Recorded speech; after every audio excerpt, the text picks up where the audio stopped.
it going, everybody? Like, wait a second. This isn't what I set up. This isn't quite right. I had a crazy dream the other night about being at a cabin with a bunch of my friends, and they all went out four-wheeling without me, and all came back with George Foreman grills. What? What is? Well, hold on. First of all, what does four-wheeling mean? And what is a George Foreman grill? I'm assuming four-wheeling. Oh, like a what's that called? An RV? No, something V. Off like one of those RTVs. I don't remember what it's called. Kiki! 31 years old, just like someone I know. Oh my! Shut! I am not. You can't keep doing that every month, Kiki. A quad bike. Yeah. Okay. Bro, they went without you? That's so mean. Not everything about you. Who do you know who's 31 or close to 31, Geeky? Who were you referencing? I know you were trying to make fun of me being close to 30. Boo! Ken! How's it going, Ken? Admit me? That's a stretch. My sister, yes, because you came in here to talk about your sister. That's what you did, Geeky. Yes, clearly. Apparently my subconscious has a lot of fear of missing out. Aw, I'm sorry, Coffee. I'd be upset too. And wants the George Foreman grill? Well, we know what to get you on your special day, Coffee.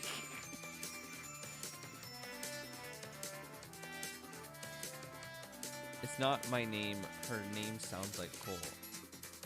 What? Hold on. I'm going to try to increase the size of chat. Cause you know when you sleep on your eyes funny and everything's a little blurry the next day? Oh, it's not my fault. Her name sounds like Cole. Oh. I'm sorry. Brain fart. You could have just blamed that on your keyboard, honestly, man. How do I change this?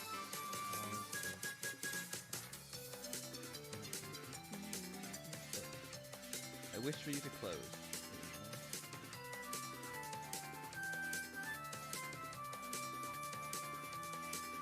How do I do this? Can I not on mobile?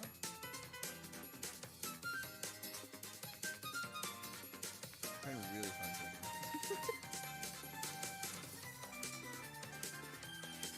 What was it again? It sounds like Cole. Is it Nicole? That's the only thing I can think of that sounds like Cole.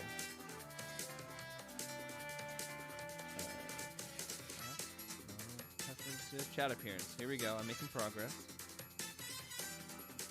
It's Max. Well then. Never mind. That's as big as it gets. Are you serious? Well, I'm just gonna bring chat a little closer to me today. Geeky's trademark move. Blaming the keyboard. Always. My life's been a little frantic. With all the work, and I have to go in more hours to get forklift certification and stuff. Also, I have a wedding coming up. My friend's wedding. And also, I'm going out. We have to plan a trip to go out east in like 2 weeks, and we still have yet to finalize what hotels we're going to and stuff. Oh, that's pretty good. Yes, we had a mega breakfast today.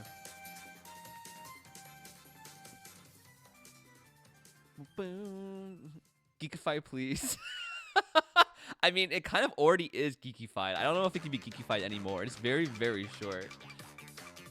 I've never felt so bored in my life. Have you been playing Tears of the Kingdom, Geeky? What are your thoughts so far? I haven't played it yet. I'm not geeky. You can coffeefy it. Add a little caffeine in there.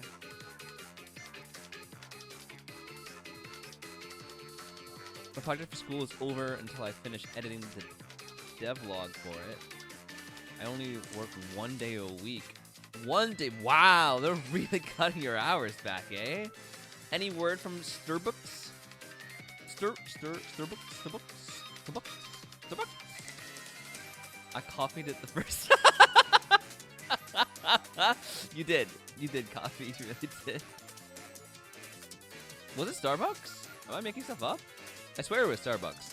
How Geeky had a friend there, and like everyone, all the managers and stuff like him, and they wanted to have him do a test shift.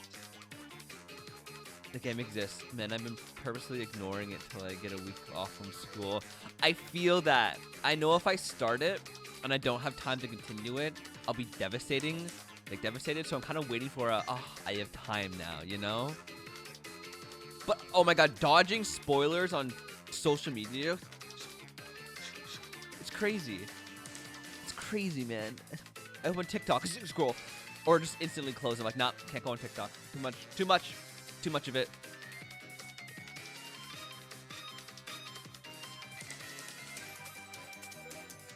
But it makes me feel stupid. Wait, so have you played a little bit of it then?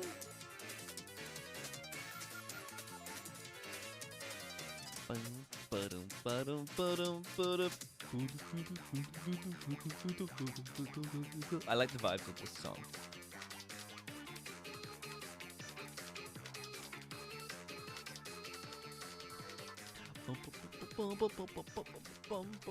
I am so excited to finish Attorney. This game came out July 2021. Guys, it's nearly June 2023. It has taken us 2 years in this game. Oh, why did I think it was Starbucks? It's a bubble tea shop. Okay. I passed by them yesterday and they hired someone else. Good thing I've already applied to different places because I'm seeing this coming.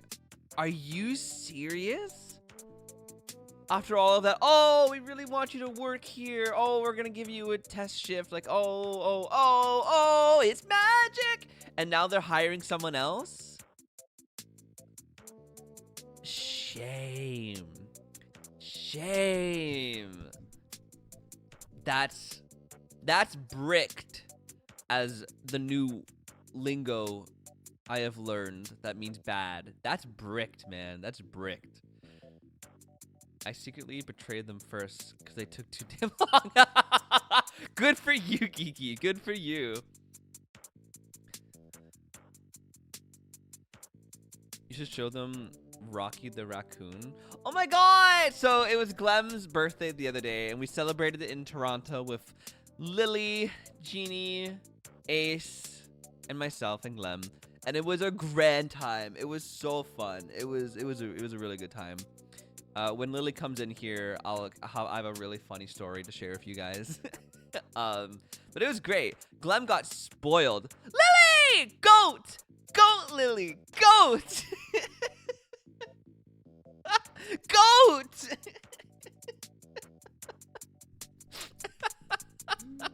Maybe I won't explain the story. Maybe I'll just have everyone yell goat at Lily. No one will know why.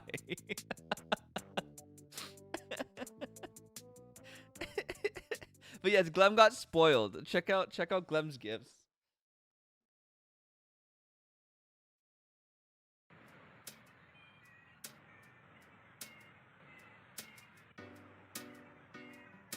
Look at these cuties. This is Rocky the Raccoon and Snorlax the Snorlax. Look at, they're so cute. They got a little tail. They sit on Glem's desk now.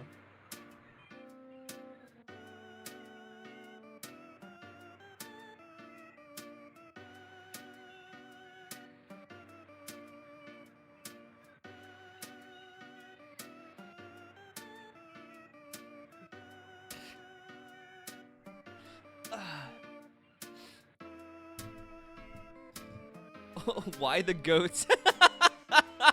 I have to fine, I'll explain it. I don't want. So we went for a lovely picnic. We went to this cute little spot and we all ate so much fruit and veggies, okay? I was not fruitless or flavorless after that. I had so much fruit inside of me. It was ridiculous. And then I forget how it started, but Ace ate something? What did Ace eat? I don't know, but Ace ate something they weren't supposed to, or we were talking about the things Ace eats that they're not supposed to eat. And Lily Goat turns to Ace and goes, "Oh, so you're a goat?" And I was like, "What?"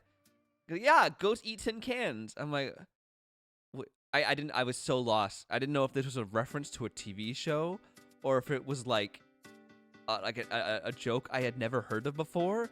I just like looked around questioning like, what? I'm like, what?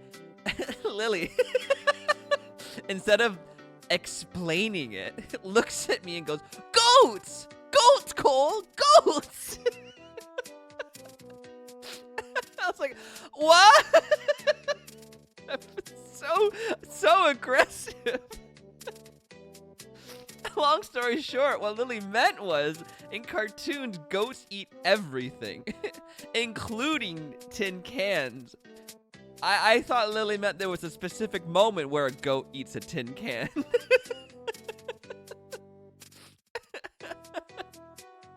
I didn't know. I didn't know it was just such a broad topic of goats eating everything. I completely understood. I think it was just me that might have been left out of the loop. Lily's explanation. So now every time I see Lily, I yell goats. No, I watched Bugs Bunny. Bugs Bunny was fine. Oh yeah, I think Ace and I were both just as confused. We're like, what? Why did goats eat tin cans? Like eating the couch, I think. See, I thought I forgot about that bit where goats eat everything on shows.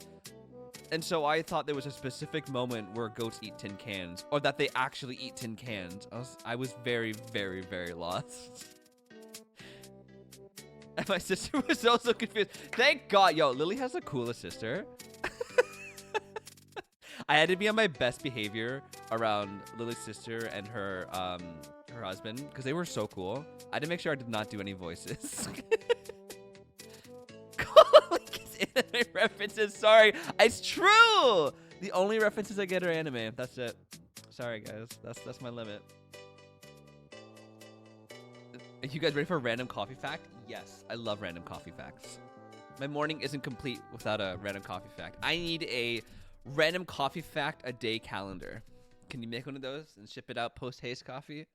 Need one of those. Literally wouldn't do the Sonic voice because they were so cool.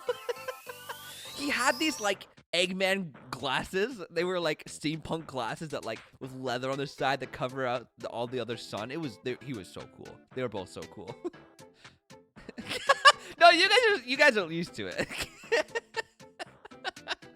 You guys choose to be here, you know? I showed up to them. Then I need to finish my school video. Yeah, no worries, Kiki. The Snorlax Eggman is so good. No, you guys are cool. You guys choose to show up with me, you know? So you choose to put up with that. I was in their house. Could you imagine if a random man showed up to your house and started doing Sonic and Toad impressions? I wouldn't be very happy. I wouldn't be too thrilled about that, man. They glued they used to use on the labels of food cans was starch-based, so like it tasted good to goats. Oh. Discord? Yeah, I can see Discord. You shared something? Memes. There's literally an article explaining that goats do not, in fact, eat tin cans. No, goats do not eat tin cans. There's an idea about goats that is firmly entrenched by popular imagination. Goats will eat anything. But, like, I didn't know tin cans was specifically the thing, you know? I never heard of tin cans before. Anyways. We have the rest of the game to get through today before I head off to work. So we better skedaddle. We better... Yeah. We can still keep talking about goats and stuff, but we need to beat this game.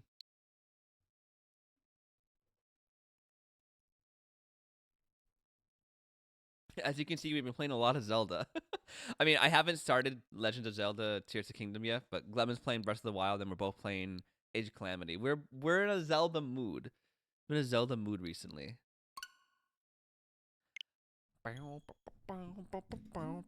So back when it was more common to have a livestock just around, and people left their trash places more literally. Oh no. When we got home, we tried to explain the story to my sister, and she also had no clue I was talking about once. And again, instead of explaining, I'll go sinners. Oh yeah, that's right. Please play Link's Awakening. Just open a PO box. I want to. That game's so freaking cute. I absolutely want to, Geeky. I will definitely play Tears of the Kingdom first, but then I will definitely do a playthrough on that. You see goats going around looking for tin cans so they can eat the labels. Really? Oh, so there is a little lore behind it. That's why tin cans. Coffee, I can always count on you to explain things with lore. Continue. Yes. Oh, wait, Cole. Yes, Geeky, what? What am I waiting for? They made a whole game based on that concept of goats. They did? Oh, is it the goat simulator? But they don't eat things in that game. They just go bloop. They stick their tongues to things like Yoshi's and they drag them around. I've dabbled in the goat simulator. They don't eat things. They just stick their tongues to things. All right. Are we ready? Let's go. The last time we were left off, Iris made an iPhone, and we were talking to Shomes from a very far ways away. And him and his partner and Chisato's dad are on a boat looking for clues. My dear fellow, do you not recognize a world-famous great detective when you see one? The question really ought to be, who are you? Why does his arm say Shomes? Do you not recognize world-traveling great sailor Chicken Stroganov when you see great detective? Ha! I don't think so. Their pupils are shaped like Mike and Ike's. Do you see that, Mikitoba? It appears that this man is a devoted follower of mine. Goodness me, is that a tattoo that says Shomes? I must say, while such adoration is flattering, naturally it does leave me a little odd. Cold. What are you talking about? Leave now. How distressing. My loyal devotee knows me only by name and not by appearance. And yet, I already know a great deal about you, sir. Oh no. You have a brother, I believe. Like yourself, he's a shipman. That face. Currently traveling the world abroad, a Russian steamship, in fact. How could you know this? Elementary, my dear Mikitoba. I'm sure it was. 3 days ago, I was bound for London aboard this ship, you see. We're looking for one of my fellow passengers, a man by the name of Jigoku. Oh, sorry, this is Mikitoba. Jigoku. There is no one with this name on board. But we know that he purchased a ticket for the passage. I never thought we'd see this guy again. Ah, you mean Eastern man. He left ship 2 hours ago. Here at Dunkirk, he said something about emergency, I think. What? Are you sure? So Shishira's realized that we're after him, has he? Wait, are we? We're not playing as Shomes. We're playing as Mikitoba. What a ripoff. His cabin is the one behind you. We should like to investigate, please. No, I have orders not to let even mouse inside. Mikitoba, be a good man and draw this sailor's attention away, would you? Make up some excuses so that he leaves the area. Doesn't great detective see that even sailors have ears, both left and right? This accent is changing very rapidly. Curses! That plan is ruined! And you have only yourself to blame, I'm afraid, Shomes. Forget it. Cabin door is locked. Even if I am not here, you could not get inside. Mikatoba, I'm sure you haven't forgotten my special talent. Have you? Is this an accent or Arnold Schwarzenegger impression? Both? Both. Opening any lock. Within a mere 5 seconds. So if you'd be so kind as to afford me the requisite time, old friend, in your typically accommodating manner. How could I refuse such a typically unappealing request, old friend? So I need to distract a burly sailor for 5 seconds, do I? Good man. So, the game is afoot. Well, they're really trying to throw in all of his catchphrases at once. I can only examine. Well, there's an alarm. That would probably work. Let's try the alarm. This would appear to be an alarm bell. All hell would break loose if that thing were to ring. The whole crew would know about it. Oh, you know I have to set it off. You know I have to set it off. The SS Grucy. Set it off. Set it off. Here goes then. Pardon me in advance. Yo, what are you doing? If you were at sea, that would be very bad problem. What's going on down there? Seaman Stroganoff, report at once. And Kermit the Frog. Sorry, sir. Nothing to report. It was just a stupid trick. No, not by me. By world famous. No, as I told you. No, Sholmes, no. Done. Not even 5 seconds, eh? Well, don't just stand there gapping at my brilliance. Mikatoba, in we go. Oh, yes. Incredible. I don't know where Kermit came from, but apparently he's the captain on the ship. Where's the Iris phone? XS Pro Max Plus GPT Ultra 5 Pro Gold Edition. I think in our pocket or on his ear. Good for Kermit. Good gracious. But appear, the occupant of this cabin did indeed disembark rather hurriedly. Those clothes on the floor there, this is Shiro's without question. Well, it seems we are just a little too late. Yes, by about 2 hours. Still, whilst we're here, we should investigate thoroughly. There may well be 2 hours worth of clues to find in here. But that burly crewman may return at any moment, Sholmes. Indeed he may. Which makes all this more thrilling.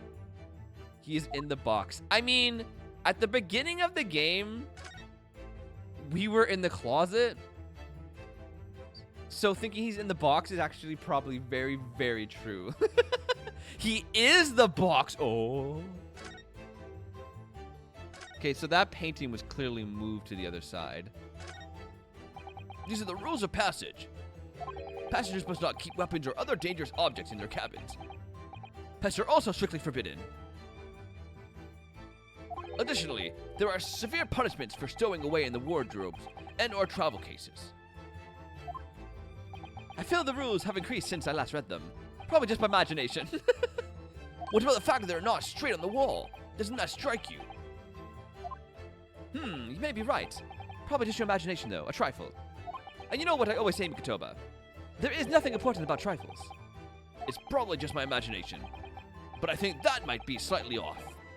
No, it's definitely... It was moved. It was moved. The wall is slightly different color just here. Do you see? Go you Cole times what? What? Is that a rainbow flag? Indeed. Oh, no matter gay, straight, or bi, lesbian. Oh, I was born this way. They're Lady Gaga lyrics. I don't know. I don't know what Geeky's up to. Last time we played, oh my God, Geeky. Oh my God, bro. I was so confused. Jeez. So, no! I can't be slow! Gotta pick up my game! Indeed. What you've observed arises when a flame that has been hanging for some time is removed. Perhaps your friend is an art thief. No, it's just moved to the other side of the wall. Guys. I feel as though I might have spotted something of a similar shape inside somewhere else. Yes, I have. This one. Can I click on it again?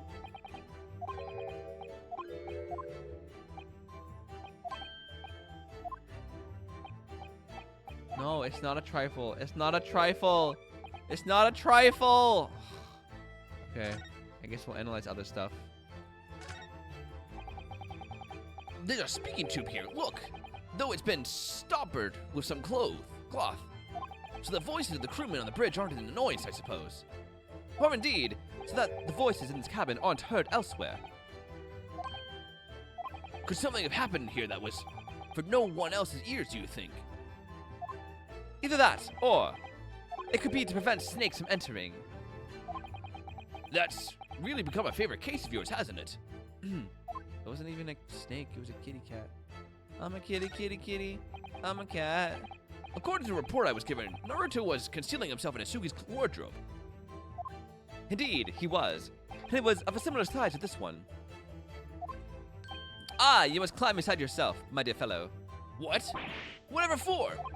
It was the sight from my first fateful meeting of Mr. Naruto. You can experience the moment for yourself now, complete with my dramatic rhetoric. Come along now, in you go. This will only take a moment. Really, Sholmes, surely you can just tell me what you said.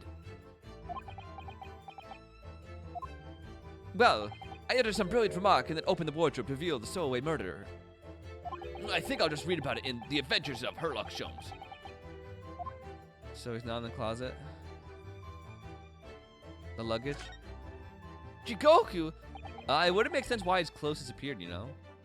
He turned into a box. What now, Geeky? What did I say this time?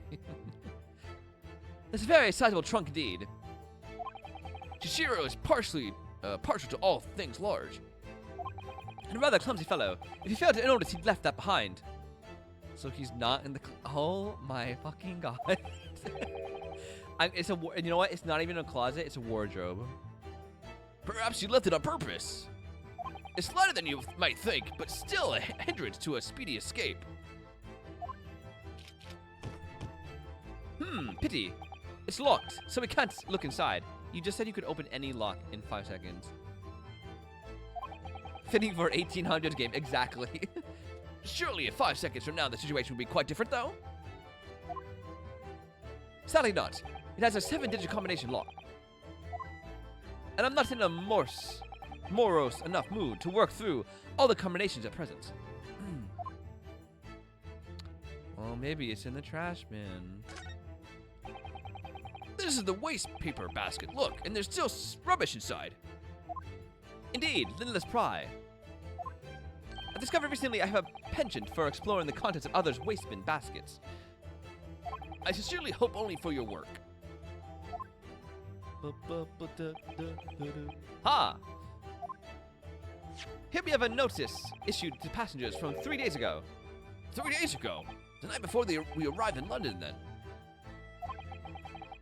When I was still aboard myself. Yes, he is, Lily. Evacuation drill. Oh, I didn't get to read it. Oh, yes. There was an evacuation drill. I remember now. For our safety and security, all first-class passengers were constantly under the watchful eye of the crew. So it was a welcome relief to have some privacy for once. Yay. Over 3 days?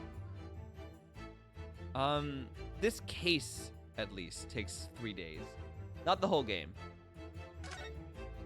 Quite the exquisite glass, I must say, but yeah, it is condensed down. See here how it... Is something wrong, Sholmes? You certainly trailed off. Ice, Mikitoba. Ice! Goat!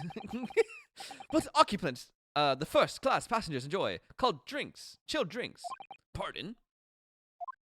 Could it be that this steamship is equipped with an electrically refrigerated cold room, do you think? Well, it is a luxury liner after all. They have enormous refrigerators for storing all sorts of lavish produce as well as ice. Oh my god. I cracked it. Okay, you know how Gregson's body was apparently frozen? But they were like, no, impossible. There's no big refrigerator like that anywhere near here. It's on the ship. They froze his body on the ship. Ooh, luxury. On our voyage from Japan, we enjoyed culinary delights from all over the world. Suddenly, Mikotoba. The sight of you is making my mouth water. Oh, wow. Sholmes is like, well, since we're talking about wardrobes, I haven't taken on the flavor of the food I ate, you know.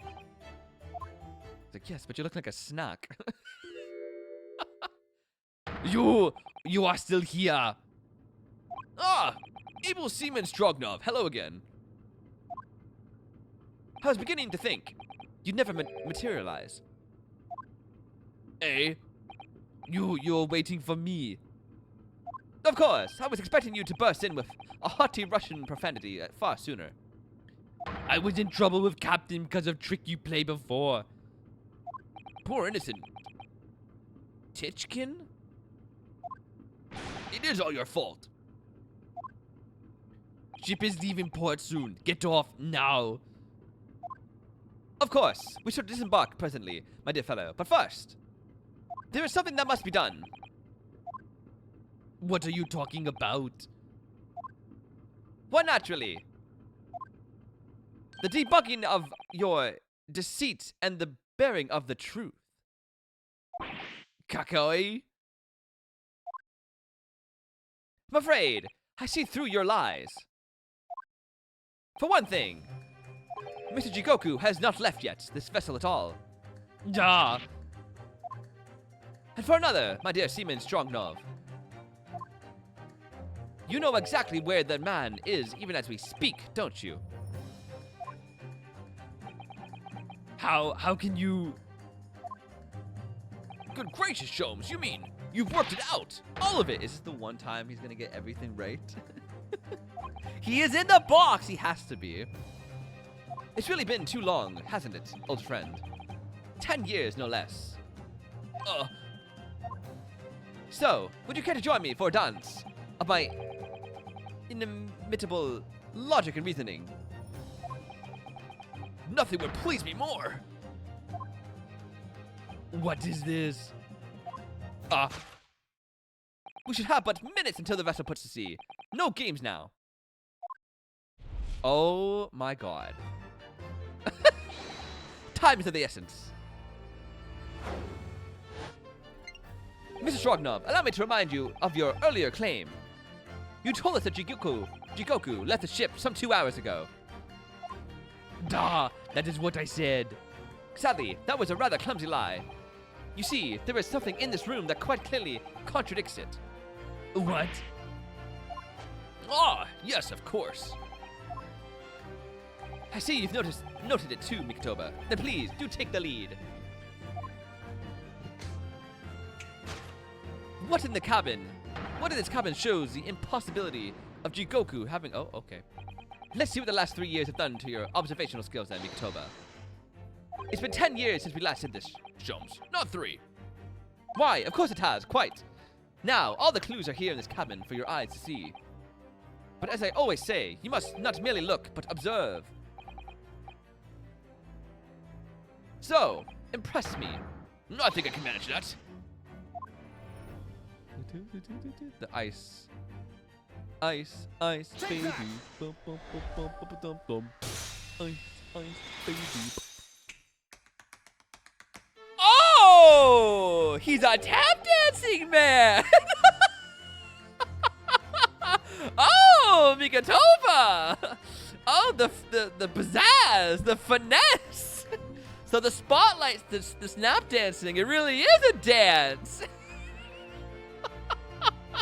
Yeah, they really went, all right, hold my tea. We're animating this. Wow. A man after my own heart. I like Mikitova. Perhaps you should have cleared away that glass. How curious that the ice shouldn't have melted despite it being abandoned 2 hours ago. It would appear that the man was here in this very cabin until moments before our arrival. With this well-chilled glass in hand. Get your mind off the refreshment, Sholmes. You need to start tap dancing when you figure things out. There'd be not enough tap dancing on this show. One might even conclude that somebody informed him of our boarding. Wouldn't you agree, Mr. Stroganov? But why would Shishiro run from us? Before we consider that question, allow me to confirm one small matter. Oh my sake, I'm animating this. Would I be correct in saying that these first-class cabins of the SS Groose are the same ones in which you and Mr. Jigoku were accommodated on your voyage from Japan? No, that's right, they are. I was in the cabin next door, and Shishiro was, yes, 50 days in this very cabin during our voyage. As I suspected, for you see, there are traces in this cabin of a dark secret that Mr. Jigoku had to hide. What traces? I know nothing about this. Ah, this is news to you, is it, Mr. Stroganov? Sholmes, what exactly are you getting at? As I said, there are traces in this cabin of some nefarious activity. Something that appears out of place, which I'm quite sure won't have escaped your notice. Something out of place in here. Yeah, the freaking picture. That's the key to this, Mikitova. The remnants of the dark deed that took place in here are being masked by something quite incongruous. I must say, I didn't foresee ever doing this dance seduction with you again, Mikitova. No, quite. But life is full of unexpected twists and turns. As we well know, it's a good thing I brought my tap shoes. Now then, let's see if I can't uncover the truth. Yes, you have the floor, my dear fellow. Putting on the Ritz, the rules of passage. I love how his belly button showing. Take that! With little twirls. Oh, I love them. Yes! It's the rule of passage in this frame here. They're obviously out of place. This makes me so happy. The way they're hanging crooked on the wall, as if they were put in there in a hurry. It's insane. Yes, as I'm sure you've already concluded. That frame was originally over here. The shape and size are a perfect match. Duh, you were right. When did the frame move? Hardly the most observant of crewmen, are you, Mr. Stroganov? How would you think your captain is quite justified in having his reservations about your reliability? Grr! Oh dear, that really seemed to touch a nerve. So, Mikitova, why don't you lift that frame off the wall? Oh, I know, the head turn. The cherry on top. That looks like a bullet hole. What? Who has been shooting walls? Yes, it's the walls they've been shooting. What did walls do to them? I see the projectile has been removed. Clearly, the careful occupant of this room has already disposed of it. Now then, Mr. Stroganov. Gog. I have the distinctive impression that you're attempting to shield said occupant. I don't know what you're talking about. Why would I try to protect Eastern stranger? Ah, so we're talking about the same man, I see. Good. Ugh. I'm sure we can get to the bottom of this in no time, aren't you? Because there's some very noteworthy evidence that explains the reason why you're lying for the man. Yes, you've been told to keep up this pretense, as clearly shown by... I really don't know how to approach this one, Sholmes. Ah, my dear Mikitova, simply keep first principles in mind. Study your object from every angle, and I'm quite sure that you'll see it. In fact, I put a wager on it. So I'll declare to at the fellow from all sides. Well, I can't certainly do that.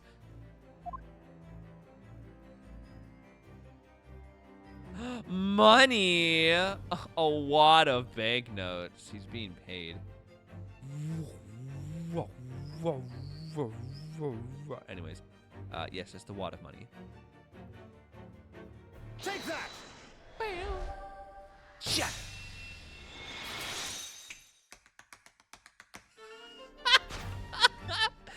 It's almost too obvious for words.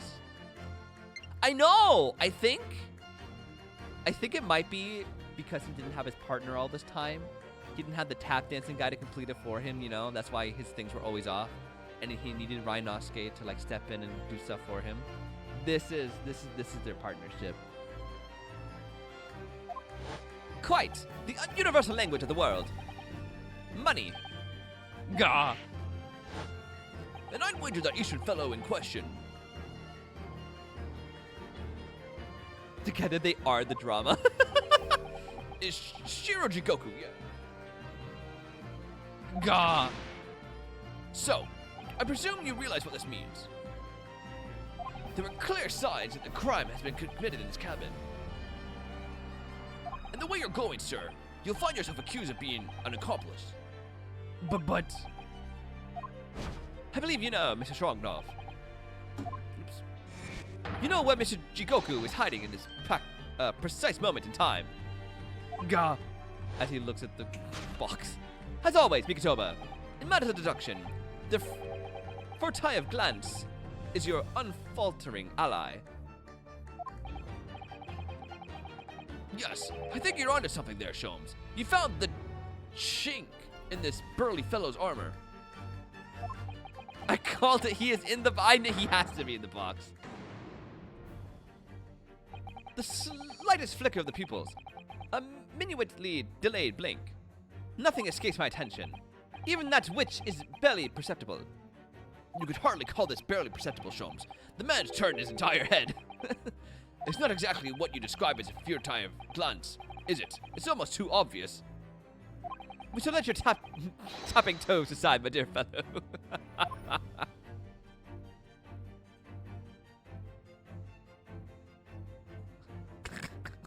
The way he's looking at it.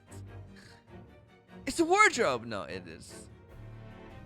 It is the large trunk. Take that!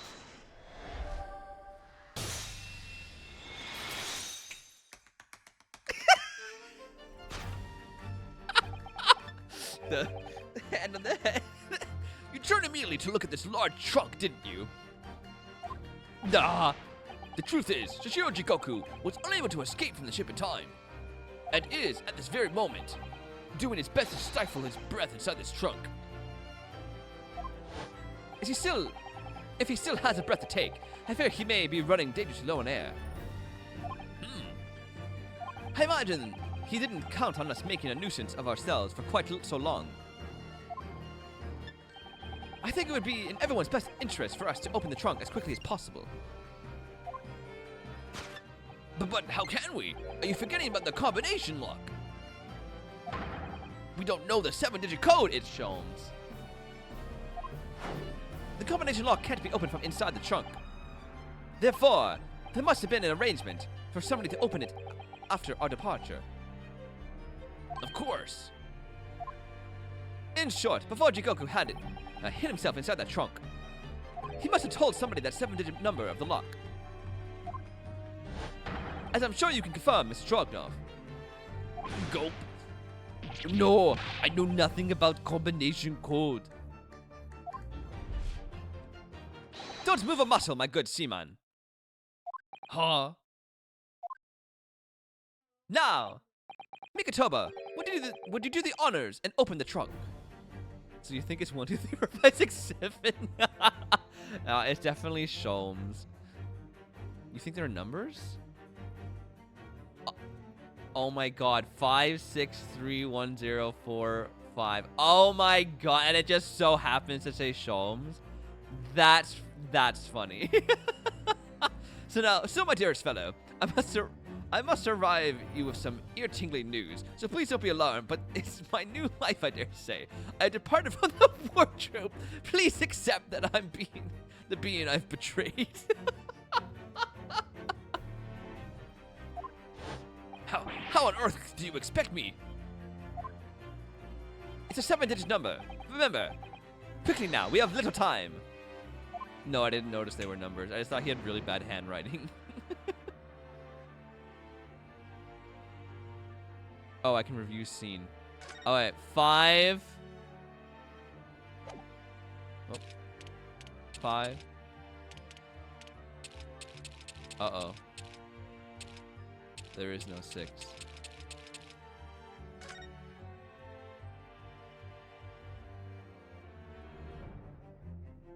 Is it a 2? That's a very weird 2. 3. 1.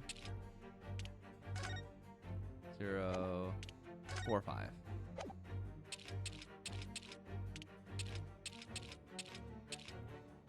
Take that! My word, you deceived me. I've always known you as straight, not wibbly wobbly.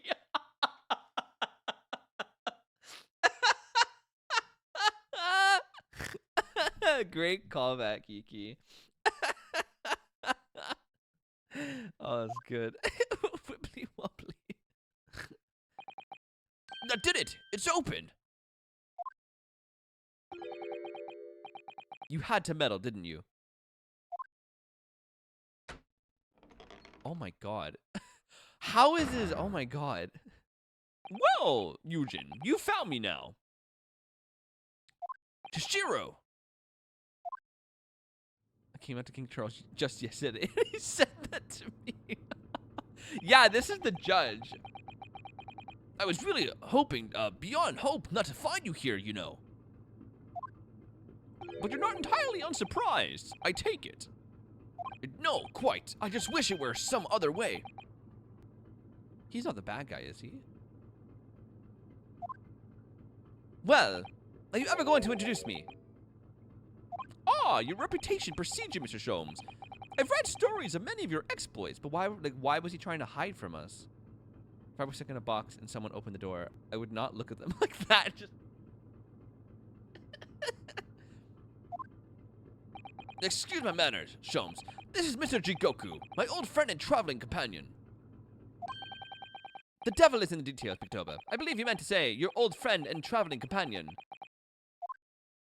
Who made the cowardly decision to flee the country without a word to anyone when things turned sour.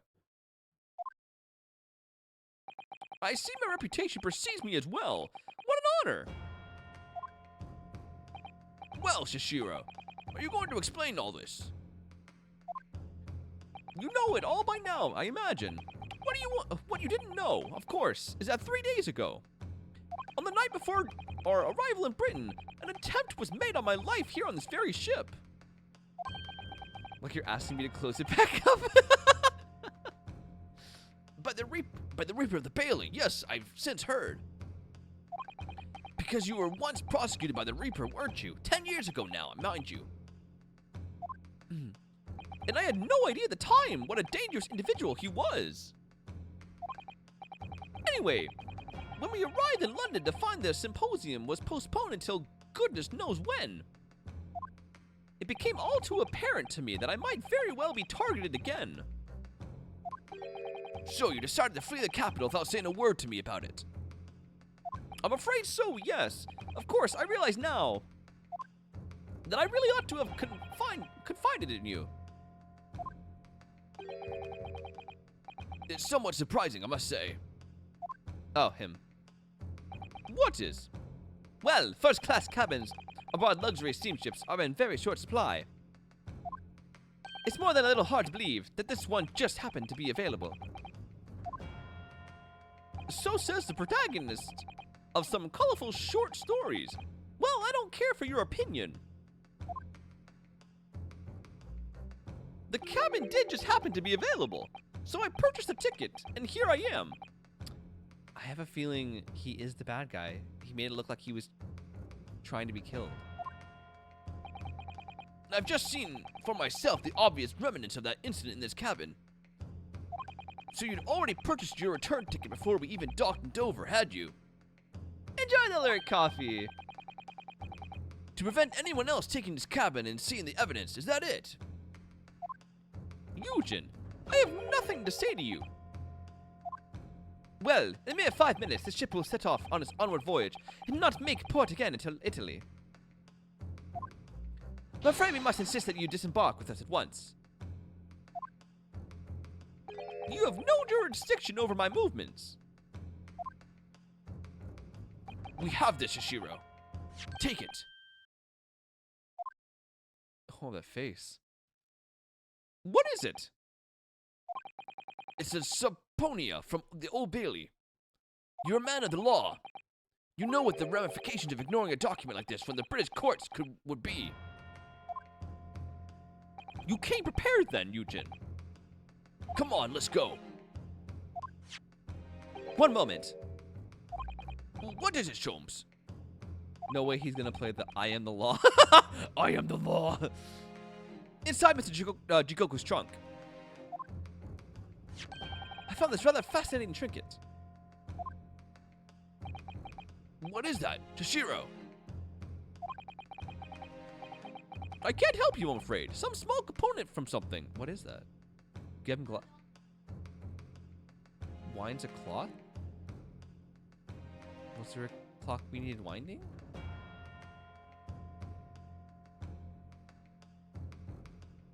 No, but the Gregson's clock was round up by the policeman thing. But what? I have no idea. But look on his face. I think he generally doesn't know. Well, let us pocket it as a small souvenir for a brief sojourn in France. Small components. Alright. Alrighty then. Well, young Naruto, I think we've done as much as we can, I'm afraid. The rest will be on your shoulders of you and your assistant. Yay! That was fun. That tap dancing was incredible. Best yet.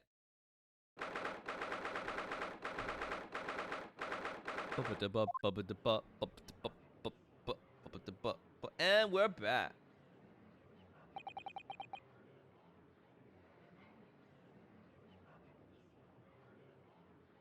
Did you just text me no? I asked her yesterday if she could bring bags for groceries. And she just texted me back no. Kazuma! I know you, and I know you wouldn't lie, but still, there's no doubt. And you're holding something back. You know more than you're saying. During the past 30 minutes, while this court was adjourned, all possible efforts were expended. Sorry, I had to get my low voice on. But sadly, Mr. Jigoku's whereabouts could not be ascertained. We must accept the unfortunate conclusion that the Reaper has already done the deed.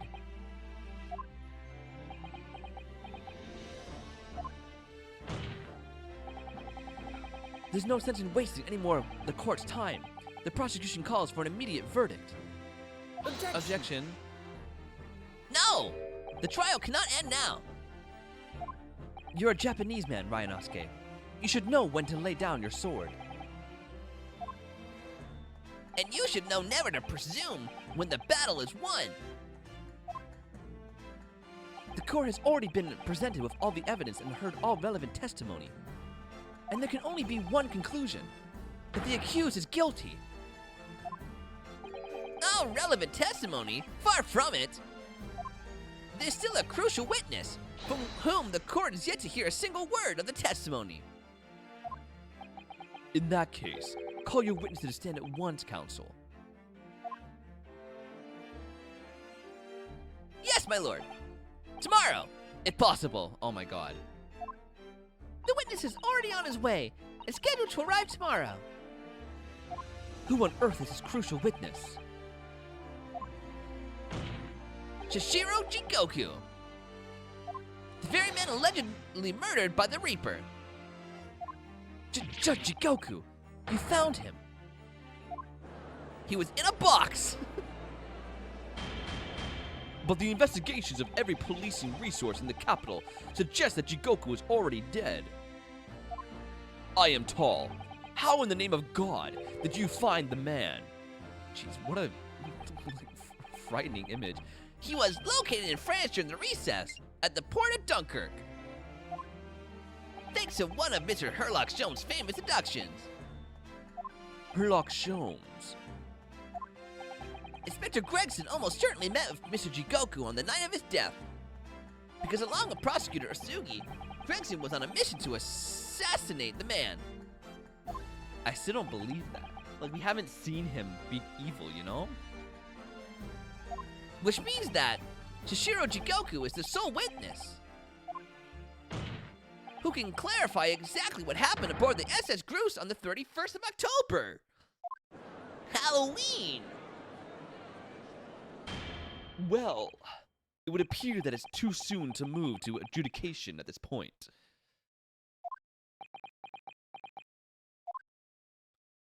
The prosecution concurs. The court must hear Jigoku's testimony. No judgment should be passed until all testimony has been considered.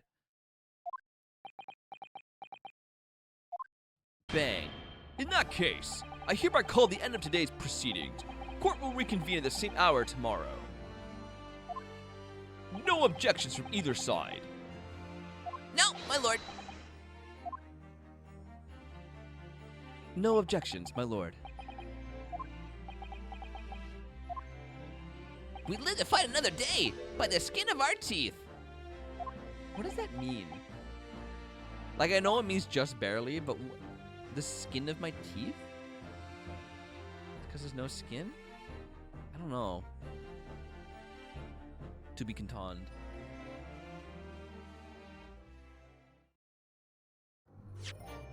Statement current progress? Oh, you know it. I love that he tap dances. That is incredible. I thought it wasn't going to be very fun to play as him, and my god, I was wrong. Boop, boop, boop, boop, boop, boop. The unexpected halt of proceedings sent a clamor around the courtroom. But outside the Bailey, where Londoners knew nothing of the secret trial within, it was a typical still night. Then, at a little past 8 o'clock that evening, Mr. Sholmes and his partner returned to Baker Street. That is a whole-ass turkey. We've returned, my dear fellows. Welcome back to Britain, and thank you for your timely help. Think nothing of it. I believe you've had an even more wearing day than Mikitoba and I know. You could say that. We were on the brink of defeat in the court earlier. So the prosecutor, Asugi, had you on the ropes, did he? And he's your best friend, you say? Well, he's not really the man I knew in Japan anymore. Kazuma's changed. He's come out of the wardrobe. Oh, Mr. Naruto. I mean, it's incredible to think that he'd even entertained the idea of acting as the Reaper's assassin. Well, nevertheless, you must introduce me. Has no scheduled streams? No, I don't have anything scheduled because I don't know what this week is. Is that what it says on the schedule? Just no scheduled streams? It's in the description. That's funny. That's really funny. I've only ever met the young man as a corpse. When all this started almost a year ago now. 2 years ago. Mr. Sholmes still hasn't told us the truth about what really happened back then. Mr. Sholmes. Well, the motivation for what he himself described as a great detective's lie. The emoticon. No way it says that emoticon. I thought you were adding that. That's on there? That's so freaking funny. Oh my god, I love that. Now then, I must say, it's really quite a journey all the way to France. Well, it is another country, Mr. Sholmes. So, what news of Judge Jigoku? We took him from Scotland Yard.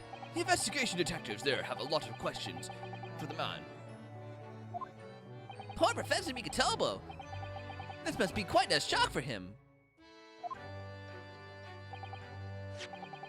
Ah, yes. I picked up this telegraph off. I picked this up. What is it? Surely you haven't forgotten already. I put upon you for the matter only yesterday. You put upon me, Sholmes. I had to fill out. You put upon me. I had to fill out your telegram to Japan and foot the bill as well. Oh, you've had a reply already. Oh, that, right. What was so urgent, though, Mr. Sholmes? Such matters can wait until later. I'm far too hungry for an involved conversation at present. Well, that's good news, because supper is ready every... Am I having a stroke? Why can't I read? Ha! And what a feast it is! If I were none the wiser, I'd think the trial were won already. My apologies. I forgot about that command. Roast beef, kipper, stew, steak, kidney pie, Yorkshire pudding. Tomorrow could be a very long day, so eat up. What is Yorkshire pudding? In that case, I think I'll seat myself just here. This place appears to be the only one set with a helping of peasants as well. Pheasants, not peasants, sorry, pheasants. Oh, sorry, Hurley, not there. Yorkshire, and what do you call it? Yorkshire? Why ever not? Are we in set places this evening? Yes, and that place is for Susie's daddy. For me? That's right. I made it especially for you, Professor. Hey, Mikey. Yorkshire? Ew. Like a sheep shear. Yorkshire. Oh. Yorkshire pudding? So what is Yorkshire pudding? I see. Well, that's terribly kind of you. We still don't know who her dad is. It's a shame, really. What do you mean? Well, for a brief moment, I believed it. That Susie and I were half-sisters, I mean. Aww. That would have been so cute. Oh! Ding, ding. Well, we thought, yeah. Iris, do you mean? Yes, I know now. I overheard yesterday. I secretly listened into the conversation you had after I tricked you all into thinking I'd left. Also, you guys are loud as fuck. Ha! Ah! It's basically that pastry you put gravy into with roast potatoes and stuff. What?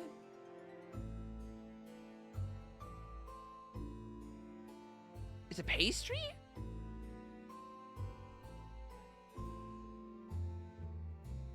You're telling me Yorkshire pudding isn't actually pudding? Yeah, you said it's a pastry that you put gravy in. I thought it was an actual. Oh my goodness! It's not a pudding? Are you telling me the word? What? My mind's being blown right now. I thought it was pudding, like I don't know, like tapioca or a vanilla pudding, invented in Yorkshire. No, not dessert. It's not a dessert. Oh. It's shaped like a cup, kind of, to hold the gravy. Oh. Oh my god, like when Tim Hortons had like edible bowls. And then I ate the bowl. Those commercials were so much. The misunderstanding arose because of the autopsy report from 10 years ago. But actually, it turned out that neither Dr. Wilson nor Professor Mikotoba are Iris's father. Wait, it's not Dr. Wilson either? Then who the hell is her dad? Yes, about that, Iris. You know no, because Sholmes is way too old. He's 34. She's 10. He would have been 24. There's no way. There's just no way. You legit fit in perfectly with us. Canadian by chance, Brit as heart. I know. You can't tell me at the moment. Oh, Iris.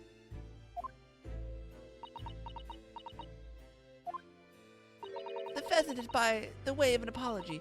I'm sorry for eavesdropping. Oh, no, that's quite all right. Then why don't I get an apologetic pheasant? So just who is Iris's father? Who's your daddy? I suppose it's not something we'll be finding out today. God damn it. So then, let us dine. While our largely pheasantless plates are still piping hot. Who has pink hair? Does anyone else have pink hair? Ah, a fine idea, Sholmes. It all looks absolutely delicious. Eat as much as you like. There are always seconds. Maybe, I don't know, she was adopted and doesn't have a dad? This could be our last chance to ask questions before tomorrow's trial. About that telegram from Japan and about Kazuma. I can't let this opportunity slip away. She's the Ascendant. I don't like that. I don't like that one bit. No, not even for a second.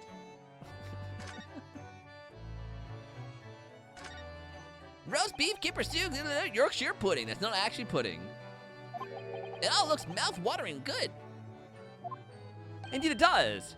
And if it were accompanied by even more morsel of pheasant, it would be perfection.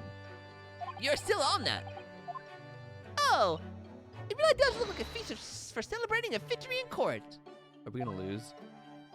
Or indeed, for drowning one's sorrows after defeat. I hope you weren't referring to the trial tomorrow, Mr. Sholmes. He's clearly still mourning over the pheasant at the moment. The way he's looking at it. My great-grandparents were British, so my family has a solid number of British traditions. Like, that's awesome! My grandparents were British, and I have no British traditions. I put a picture of Yorkshire. Oh, thank you. I need to see this.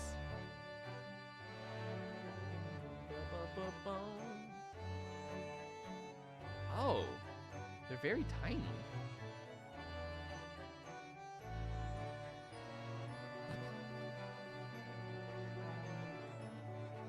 And you fill them with, like, I'm sorry, but this looks so sexual. Especially the one on the right looks just like a you know what. And you're telling me you fill it with, like, a creamy substance? This is I don't think I ever want to try Yorkshire pudding. I think I'm okay. You filled them with gravy. Oh, I'm sure you do. I'm good. Mr. Sholmes, what are you doing?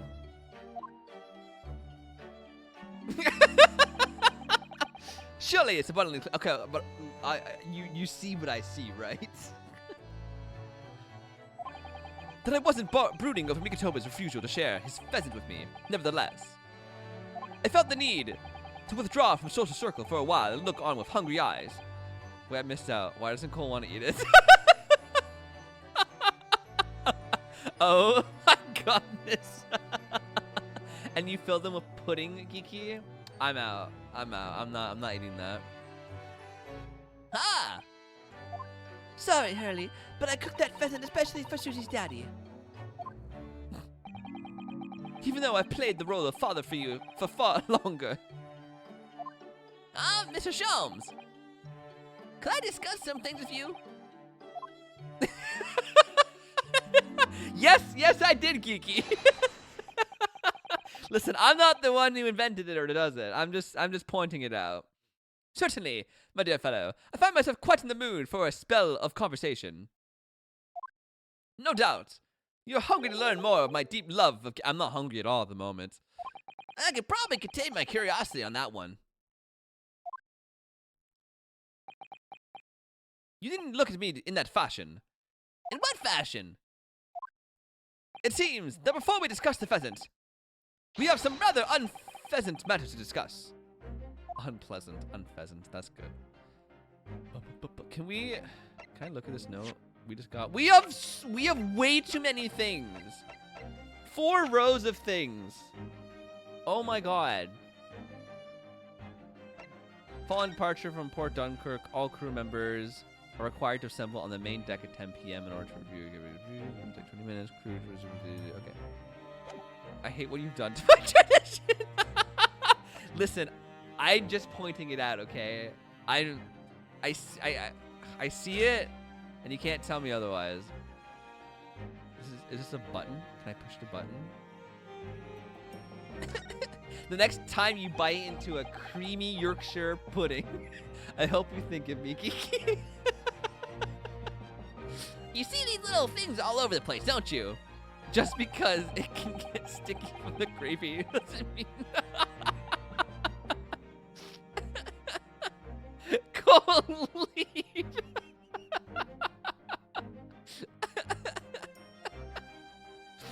Do not ever word that sentence that way ever again.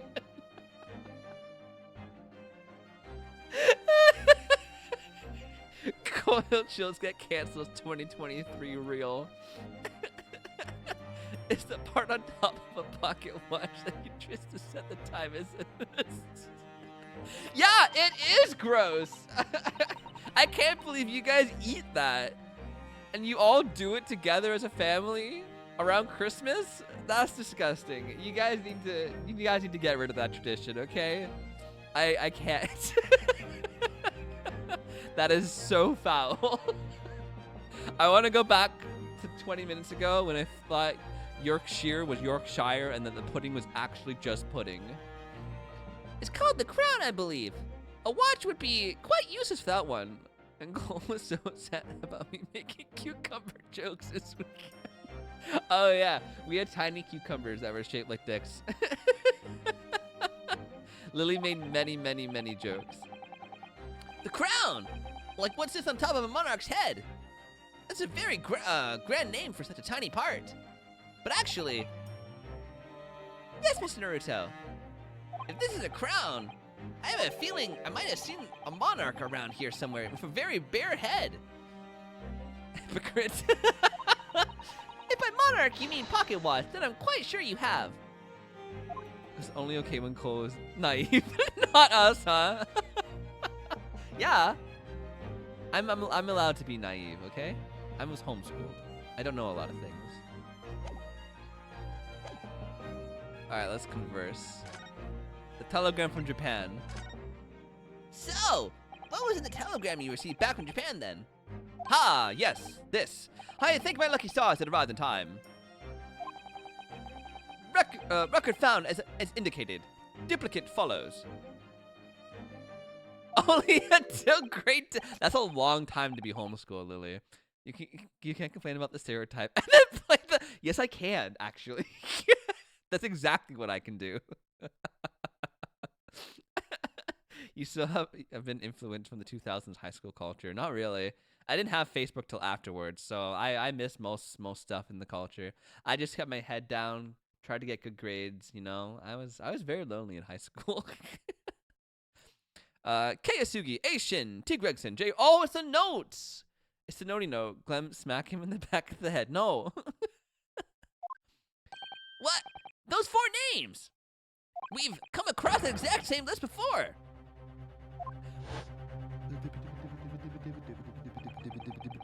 They came up in that unforgettable case last spring. You accused me of violence again. Yeah, Clem slapped me. You know when you tap someone on the knee because you're like, oh my god, like remember this? She looked at me and then slapped my arm. Like, don't hit me. I'm like, I did no such thing. Again, dang. I know this raccoon needs to be trained. The domestic violence is unreal. Oh my god, no.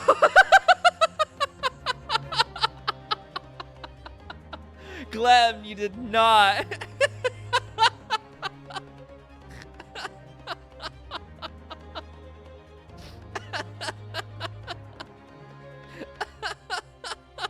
Remember he whacked my chest at the gym?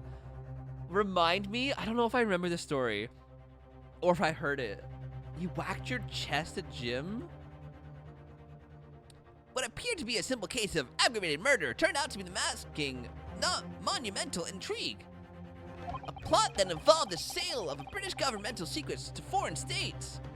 And exposing the means by which those secrets were being leaked, we deciphered a fragment of a message. Also, I barely tapped Cole. You slapped me. It stung. I didn't punch him on the chest. You whacked my arm. Okay, so I was at gym. He was putting away the weights, not knowing he even goes to my gym. And instead of tapping me to greet me like a normal person, he slapped me. Hey! He was just so awkward. No! No! No! No! Julian, stop. Rue is not invited to this. Also, coffee's not even, you can't even see Rue. It's still black. Everything else is black. You can't tell it was Rue. When I confronted him about it, the conversation sounded just like this. Yeah, good. You can't see Rue. Good. Owlboy was just leading you on. That's a slap is a slap, regardless. You pulled an Elias. I'll never let you let that down. Oh my, no! Did you hear those noises? Christ! I thought Pepper made demonic noises. She was foaming at the mouth. That's what that was. Christ, Rue. Anyways. The feline phobia cancel. I just don't like my show being interrupted by a cat. That's all. But we didn't find out the names out until the case was over, and we never did get to the bottom of what they meant. All we knew was that the information had been sent by somebody in the British government by someone in Japan. No, but peppers aren't like phlegmy, like a gremlin. No, they're not. Okay, pepper farts. You ever heard wait, what? I've never heard pepper fart before. I smelled it. So, why are the names coming up again now? Yes! Where did the sender of your telegram discover them, Mr. Sholmes? I have here the message I have wired yesterday. Allow me to read it to you. Enter Judge Jikoku's office, undetected, and investigate telegram records. We do think it's Judge Jikoku.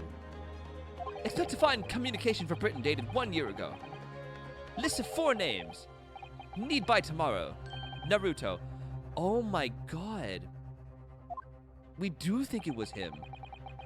I sent it to a detective I know who specializes in clandestine missions for this nature. You asked Inspector Hoshinaga to undertake such an onerous task for you. He's still alive? Yeah, he's alive. Wow, good for him. And in my name. I didn't see/hear a Glenn times Bella interaction. Like you haven't heard of one yet? Bella's a big, yeah, I'll let Glenn talk. Bella, she's such a big goofball. She doesn't know her own power.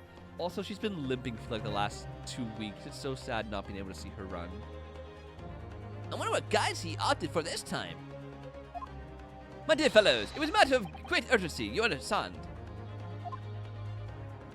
Anyway, the list of names was found in Shahiro's office, as Sholmes predicted. You mean that mysterious collection of names that was sent from Britain to Japan was... Yeah, she's a gentle giant until she doesn't know her own strength and she's biting you. See, Bella like runs like crazy after squirrels and birds, and we took her to the vet and they think she just twisted her knee. Cause she just like she sees a squirrel, she doesn't think and she sprints. Even though she shouldn't be limping. I mean, she shouldn't be because she's limping and it hurts. She'll still sprint, so she's making it worse and she needs to chill. It was sent to Judge Goku. He was the intended recipient. I don't believe it. But that doesn't answer the question of what the list of names actually signifies. I did formulate a hypothesis about that. But without a shred of evidence, I couldn't possibly have shared it. Mr. Sholmes! Looks deadly serious for once. Interesting. The first or second week of me being here, Bella grabbed my arm with her mouth and she grabs it. I don't know. That's just her way of like loving you, you know? She pulls you, like she bites your arm and she pulls you. She doesn't want to hurt you. She do a gentle giant. I know, she's a goofball. She's clumsy. That tragedy we had to go through on the SS Barra. Intense scratches and bites. See, but that's cat scratches and bites are far worse than dog bites. It was all for nothing. Kazuma wasn't dead at all.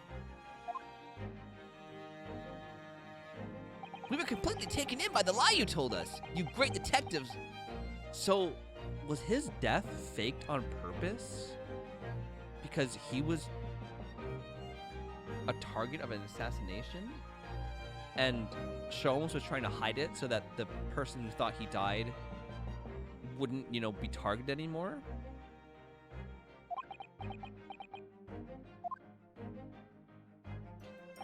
I took no pleasure in deceiving you.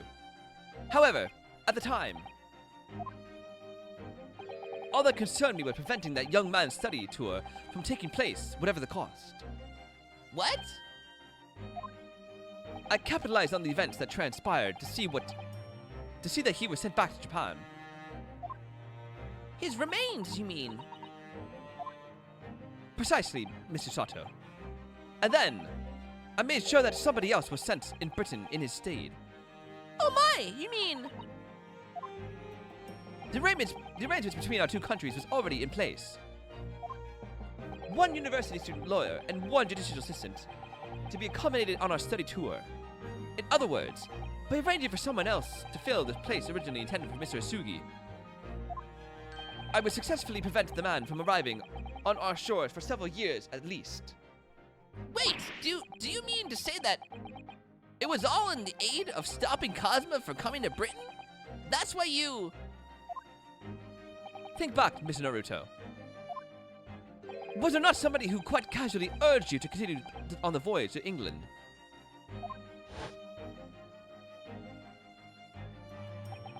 The terms of the study were, I forget how he talks.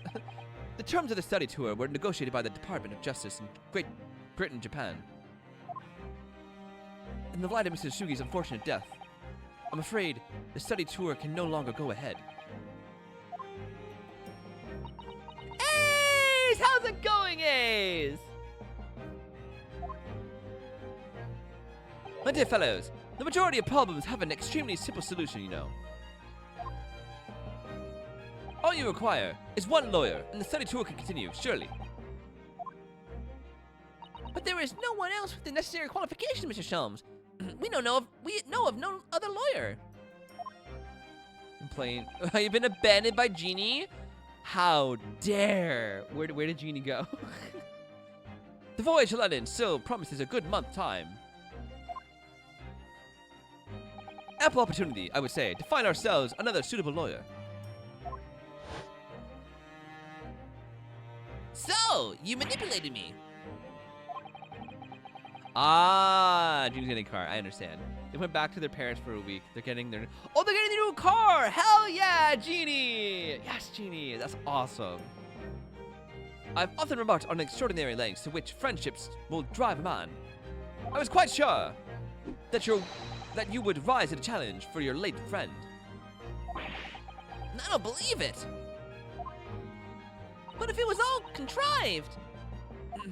I mean, what happened was treated by the authorities as murder. A woman was mistakenly arrested as the perpetrator. What do you suppose became of her? Naturally, I didn't allow the misapprehension to have any serious repercussions. I've subsequently explained everything and assisted the unfortunate soul in finding the foreign refugees she sought. I seem to remember Mr. Sato and I had some rather strong words for her. We stay in a car that doesn't smell like gas all the time. Rip Rhonda. She was a good car. Well, she was certainly not devoid of all guilt. She deserved every word, I'm sure. I wonder if she made it to America then. I'm afraid I simply cannot comprehend it. would you go to such lengths, Mr. Sholmes? Why were you so determined to stop Kazuma from reaching Britain?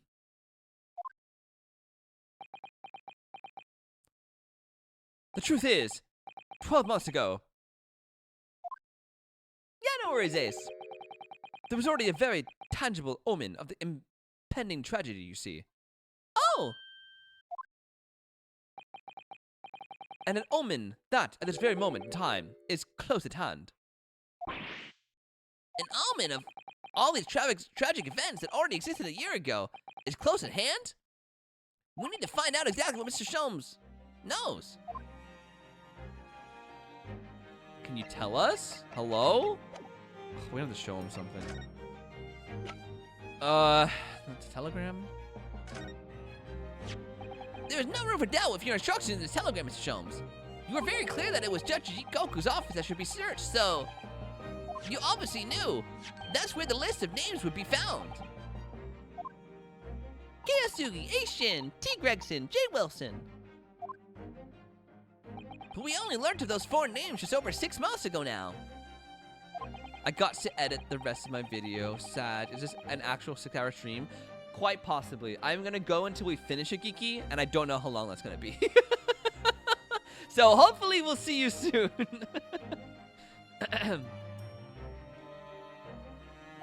Good luck with your editing though, man. That's true, yes. But at the time, you were unaware of the background. You see, those 4 names were wired to Japan. Around 6 months before that, approximately this time last year in fact, when you were both still in Japan. It really would be hypocrisy on my part to reprove others for intercepting state secrets. Yo, welcome back, Coffee. You missed Rue. Because after all, actually, you just missed Green Eyes. I'm perpetually eavesdropping on communication between British and Japanese governments. You perpetually doing what? How? Never mind the details, but you should know. No secret is safe from Herlock Sholmes when he has designs on knowing it. Oh my, Mr. Sholmes, what a fabulous line! The crying. Now, 1 month after the list of 4 names was wired to the recipient Jigoku in Japan, Dr. John H. Wilson was murdered. As soon as I learned of the incident, a hypothesis rapidly took shape in my mind. As it turned out, I was partly correct and partly mistaken, as per use. Nevertheless, it was the beginning of all the tragic events that there were to follow. Mr. Sholmes, please, tell us all you know. Tell us about these 4 names and the tragedy to which they're all somehow connected.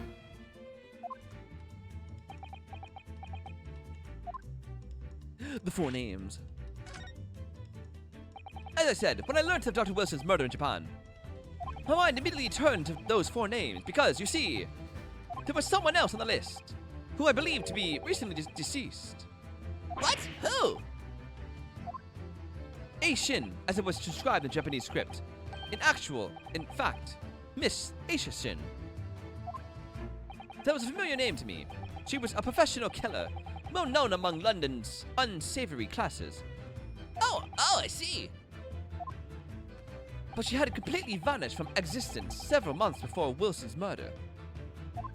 So I came to the logical conclusion that she had herself been killed. And accordingly, I became fearful for the lives of the remaining 2 persons on the list. Ah, Kiyasugi and T. Gregson. Owing to our proximity, I decided to take measures to protect Gregson myself. But I determined it would be safest if younger Sugi were to stay away from Britain. Ah, so that's why you sent such lengths to prevent this study tour from going ahead. Exactly. So, Tobias wasn't the murderer? Or, like, wasn't part of it? Because why else would he be targeted a year ago? This is confusion. So, you already know who Kazuma was, but Mr. Sholmes. Oh, yes. Sholmes and I have exchanged correspondence for years. I've recounted many tales about Asugi to him in my letters, and the news of Dr. Wilson's death, of course. So, Dr. Wilson is dead then. Oh my god, is that? Is that how she finds out? I didn't know. Oh, Iris! I know he wasn't my daddy, but still, that's very sad. I'm so sorry, Iris. Is it not her dad? I guess not. Bro, that's... It's just casually bringing it up. Oh, you didn't know? Oh, yeah, We knew. We knew the significance of the name, obviously, but we just couldn't bring ourselves to tell you.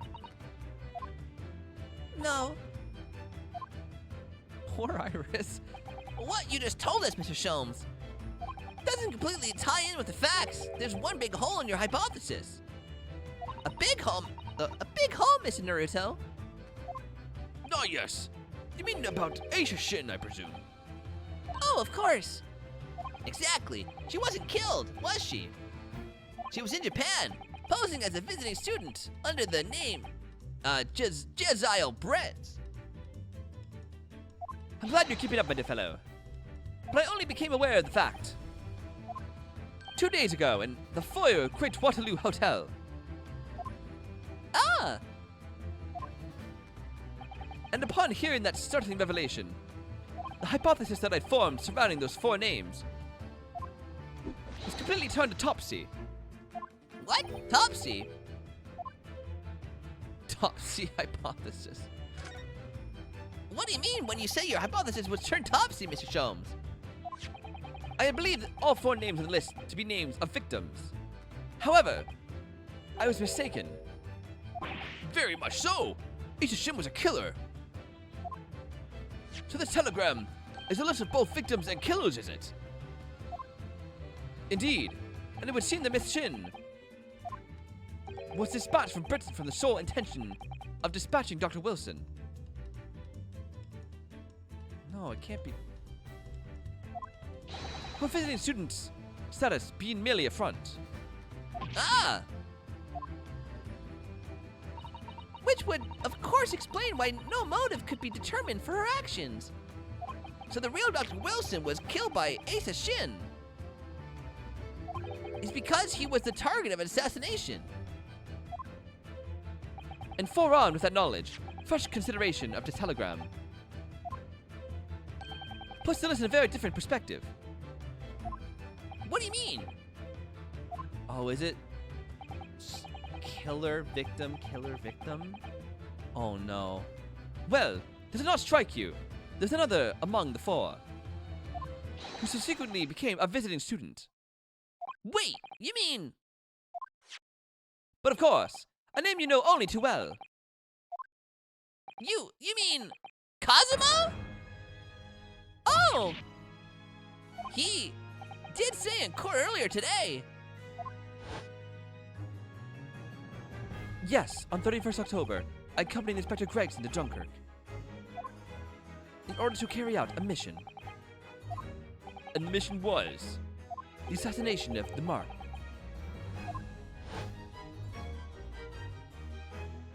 Young Mr. Asugi accepted that mission a year ago now. A year ago? Surely not. In conclusion, this document is a contract of sorts. An international agreement, one might say, detailing an assassin exchange. An assassin exchange?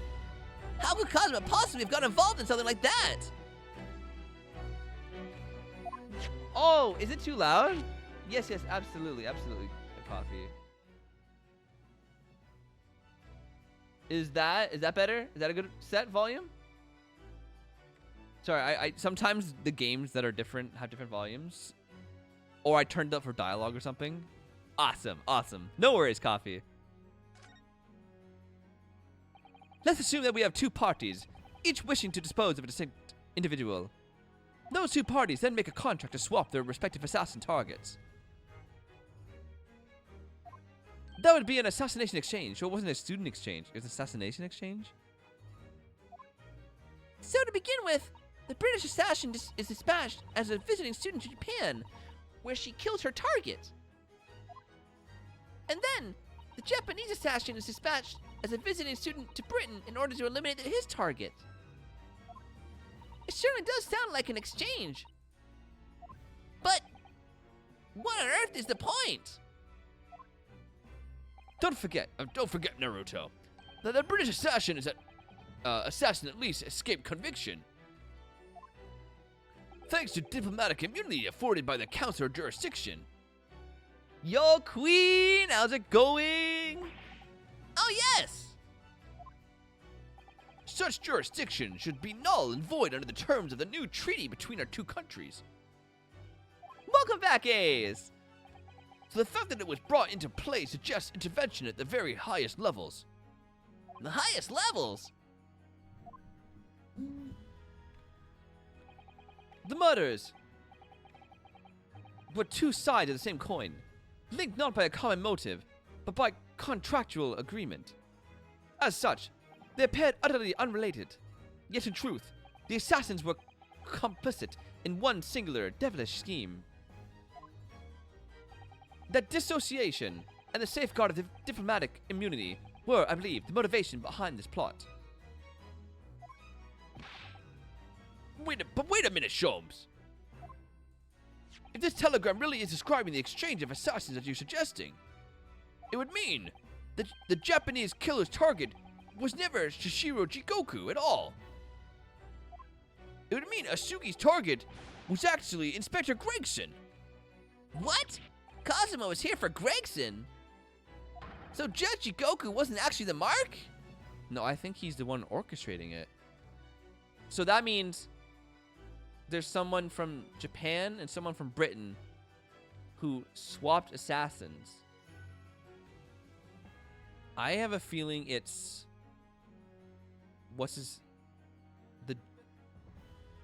Yeah, I think Strongheart and the judge from Japan are the two lead players. Oh, sorry. Yes, that's exactly what it means. Yeah, no worries at all, Coffee. I totally get that. I held myself personally responsible for failing to keep the inspector safe. Mr. Sholmes! I told him for my fears and implored him to seek a transfer to an overseas. Obviously, with a young pickpocket in tow. Yes, Gina! Come to think of it, Inspector Gregson did mention that... Yeah, that to us... Oh my... Is it going about itself? That he'd be... I hit autoplay by accident. Sorry, hold on. I gotta go back. Hold on. Yes, Gina. Come to think of it, Inspector Gregson did mention that... to us at the Great Exhibition, that he'd be transferring to Paris police and taking Gina with him. Without informing me, he engaged in one last assignment, it seems. And sadly, it turned out to be his very last. This is too much to take in! I still don't believe it. I refuse to believe it. Alright, everyone, that's quite enough of all that serious talk for one day. Isn't it, Hurley? I mean, look at the time! Oh my god. Is Kazuma the killer? No, because Kazuma and Gregson, according to Kazuma, went aboard the ship to kill Asugi. Right? Jigoku, whatever his name was. But I think that was a front. I think Kazuma was going with Gregson to kill Gregson. And his body was frozen in the ship.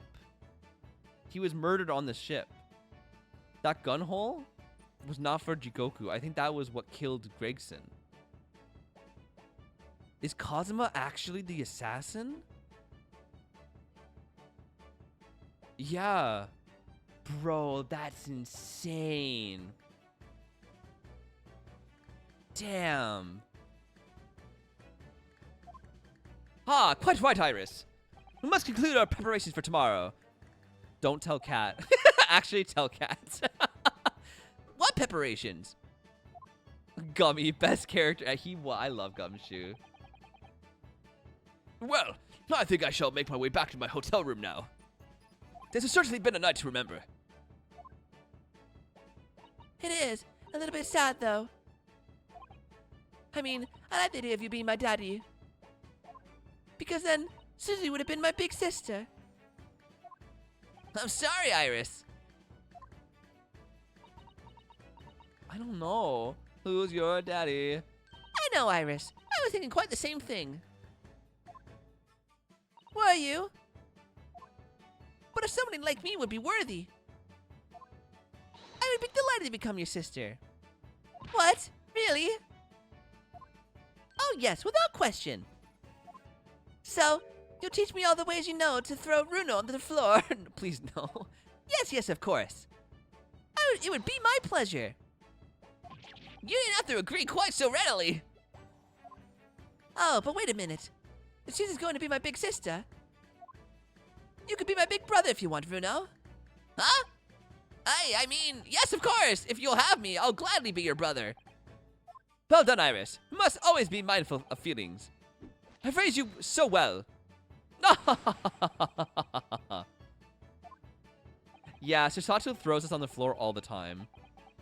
Because being sensitive is your strong suit, naturally. Da, da, da, da, da, da. Oh man, I can. The twists are twisting, man. Right. I'm going to work extra hard for tomorrow now, because it's for my big brother and sister. Watch Shones be the Reaper. Not. I think that would break me. He just like goes into judo mode. Yeah, it's insane. What is all this talk about preparing for tomorrow? Preparing what? You'll just have to wait and see. You know, it would make sense that the two judges are the ones who send assassins because of the diplomatic immunity. Like, the judge was literally the one calling guilty or not guilty for, what's her name, Aishin. Oh! Good luck in court tomorrow. I remember us winning that case, but she still wasn't guilty or something because of diplomatic stuff. I forget how it went. I'm expecting a sterling performance. I'll do my very best, of course.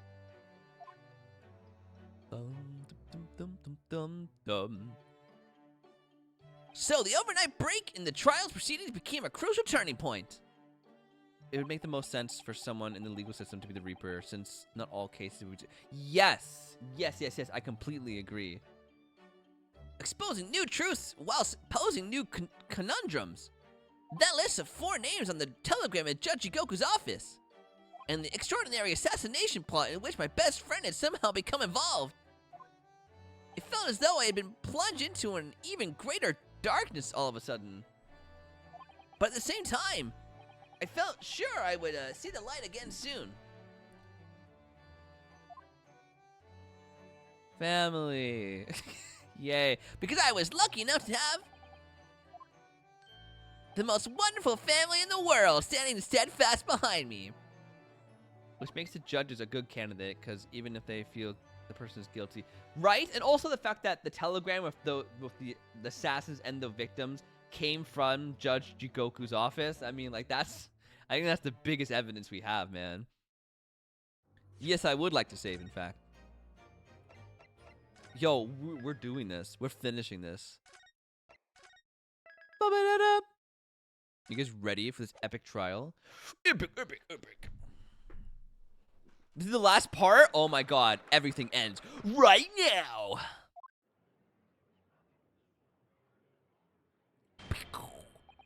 Before we begin today, I have a brief announcement. As with a closed trial 10 years ago, some astonishing facts have come to light in these proceedings. Your bestie's an international assassin. I know, right? The revelation that the well-known Reaper is actually an organization illegally executing its own brand of justice. And the discovery that a respected yard inspector was at its heart until he himself perished in an assassination plot. Well, I say to all members of the judiciary here present on this occasion that we will stop at nothing to uncover the whole truth behind these disturbing findings.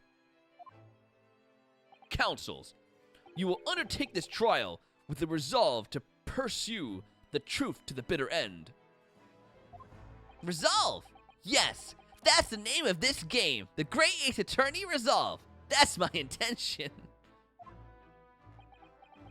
But he is still hot. So I forget, guys, you forgive way too easily. This is Acro all over again. My lord, if I may inquire, the defendant may speak. On what grounds is Kazuma Asugi permitted to continue in his role as prosecutor? He tried to kill somebody. You can't tell me he did something wrong. Actually, he did kill somebody. It just wasn't the person he's trying to kill. Oh my god. Which is why they put Lionheart there. No, I don't think it's Santa Claus. I think he's innocent. I think Strongheart, like Lionheart, whatever his name is the other bad guy. He is admitted to colluding with the victim in a plot to assassinate an innocent man. He shouldn't be enjoying the privilege of freedom, let alone be leading the prosecution. Thank you. I submitted a written petition to Lord Strongheart. Requesting that the judgment of my transgressions be delayed by 1 day. Oh, how convenient for you. You did what? In today's proceedings, I intend to expose everything. My whole life for the last 10 years has all been leading up to this 1 day. I'm sorry. How old are you? 24. So since you were 14? Cool. Just had to know. Kazuma! I probably always said this weighs his weight in pounds, and Cole was busy streaming and didn't process my comment. And Glem is used to kilograms. Wait, are we talking about Woolly Bear right now? Yeah, I killed the guy. Give me 1 more day. Kazuma! Whatever the outcome of the trial, I give my word that I will accept whatever punishment is deemed appropriate, however severe. Scroll up, bro. Because, like, I was sure I had mentioned how much you... Oh, my God. Sorry, hold on. I gotta scroll up to see how much Woolly Bear weighs. Didn't we already know? And we figured out Rue is heavier? Bum. And I suggest you prepare yourself for the same, Reaper. Kazuma is bristling with hostility today. I get the distinct impression we're heading into a very dangerous territory. Is that really even Kazuma standing before us? As an extreme exception to normal practices, I have granted this prosecutor's requests. How convenient.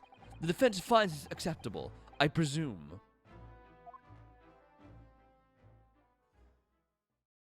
Yes, my lord. I did, Ace! I did. I posted it on Twitter.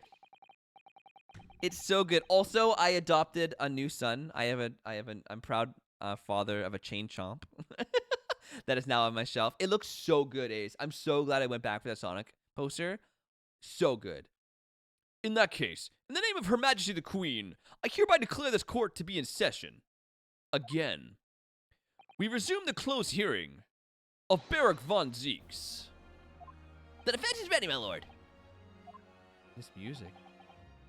The prosecution is more than ready. Okay, Mr. One-Up Me. Very well, then. This preamble has taken long enough. Prosecutor Asugi, begin. As you wish, my lord. The prosecution calls the first witness to the stand. Bring Shihiro Gigoku into the courtroom. At last, then, we've reached the final battle. He's putting literally everything on the line now in order to get to the truth. I'm on my way to steal all your All Might Pop. No, you can't have him. Everyone in this game has a fused spine. Yes, it is, Lily. Yes, it is a unicorn. Come on, Ryan. It's time for that steely resolve, because he's gonna test it to the limit. Hand him over. No, sorry. Can't do, Ace. Can't do. Oh, my God. Witness, take your name and occupation for the court. Huh. So it was you who issued this, was it? Your subpoena. I did what was necessary. Ha ha ha ha ha! Well, Well, look what the young man has become. I didn't think I'd see the day when you take that tone with me, I must say. The witness will ensure his response are pertinent to the questions asked. My name is Shishiro Jigoku, a Supreme Court judge from the Empire of Japan. 16 years ago, this man came to London as a visiting student. 6 years later, he returned to Japan. As well as presiding over the Supreme Court, he is also currently Japan's Minister of Foreign Affairs. I am, of course, fully aware of Mr. Jigoku's and his preeminent roles. What is his voice for Jigoku? I give all the judges the same voice. It's the judge voice. It just doesn't fit him very well.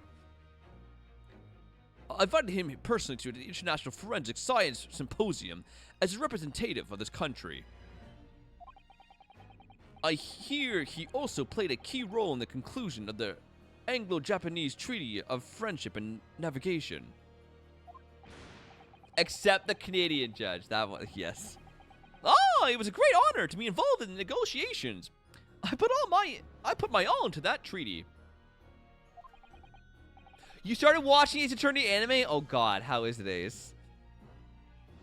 Judge Goku, I must ask. Well, I never. Thanks to the young murdering student turning up here of all places. Sorry? You acquitted me yourself. And now, I'm a practicing defense lawyer. Yes, and full of self-importance. Like your friend across the courtroom, I see. You came here to London by invitation to the International Forensic Science Symposium. It's good. It's basically the same route as the game so far, but your voices are totally better. Stop it. Oh my god. Ace, stop it. Stop it. You silly baka. Stop it. That's the best compliment you could give me. Stop it. I'm not blushing. You're blushing. Yo, streamer! How long till it's over? I want to celebrate. I don't know, to be honest. An hour and a half? At least another hour and a half, I'd say. From anyone to your plans, you took flight to France. I took flight? I'd have to object to that turn of phrase. Then explain yourself. What exactly were the circumstances? What was that? What was what? Goat Lily. Well, I was somewhat expecting this. I'm sorry to say, I never had a good voice for Larry. I wanted to do better for him. I didn't do him justice. Straight Larry. I declined to comment. Wait, what did he decline to comment? Oh, why he left. Ah. What? Leaving the country prematurely when I was invited guest may be questionable. My decision is unrelated to this case. I can't be bound to testify. In anime, the guy is fruity. What? Straight Larry isn't straight? I don't want to believe that. Straight fruity. I love Larry's voice. It was so vapid? What does vapid mean? Unrelated, you say? But thank you, Coffee. I'm glad you liked his voice. I appreciate that a respected police inspector that has been killed, for which I offer my condolences. However, being an alien, I obviously never met the man, nor do I know the first thing about him. As such, I'm in no position to testify. It's simple as that. So you would run from all of this? I beg your pardon. This case is more far-reaching than the murder of Inspector Gregson. It has ties to another murder, a case that was tried in Japan almost a year ago now. A year ago in Japan? The murder of Dr. John H. Wilson, you mean? That's right! And you, Judge Goku, are at the heart of both cases. Just Google it, Cole. I'm streaming! I can't...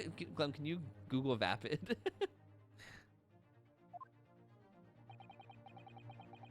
The defense was evidence. Defense is evidence to prove it. offering nothing that is stimulating or challenging. So, like, he's a monotone, natural voice, I guess? Well, Vainosuke, I see from the look in your eyes that you're resolved to carry this through to the very end, too.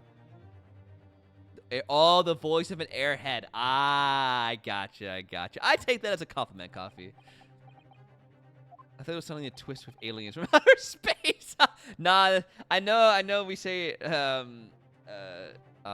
what's his name? Ryanosuke is Naruto, but this isn't Naruto. What proof do you have that Shishiro Jigoku is involved in this case? This is a telegram detailing communication sent between Britain and Japan approximately 1 year ago. The communication contained 4 names: Kei Asugi, A. Shin, T. Gregson, and J. Wilson. Oh, he's grumpy. You little... Where did you get that? In Tokyo. From your office, Judgy Goku. What? How on earth did you... What's all this about? Why is my name on that list? Illegal alien, as opposed to an illegal alien. Hello? Coffee!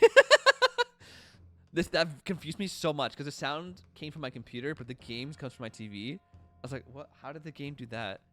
This list of 4 names follows a certain pattern.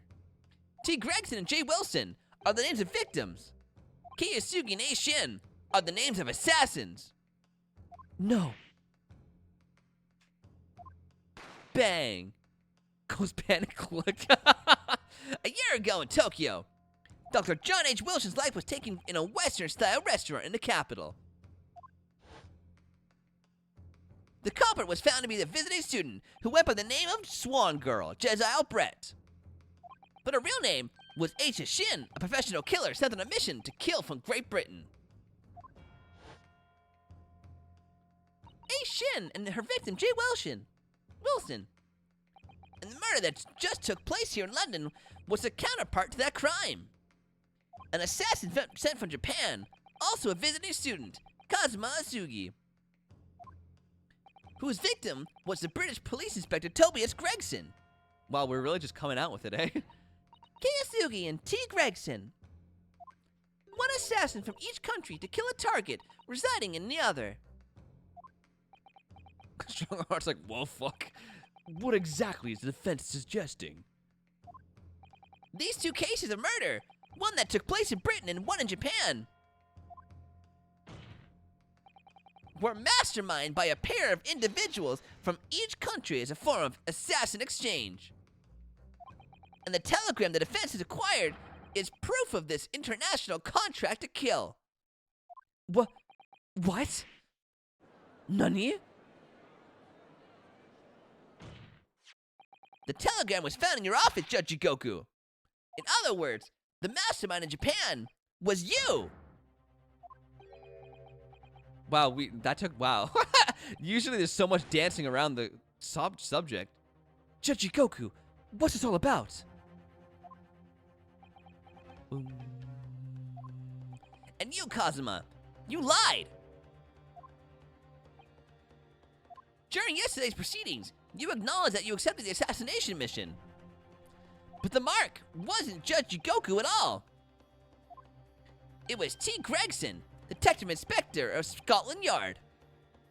I know, right? Like, what is all this about, dude? I have nothing involved with this. As shown by the name of the killing contract.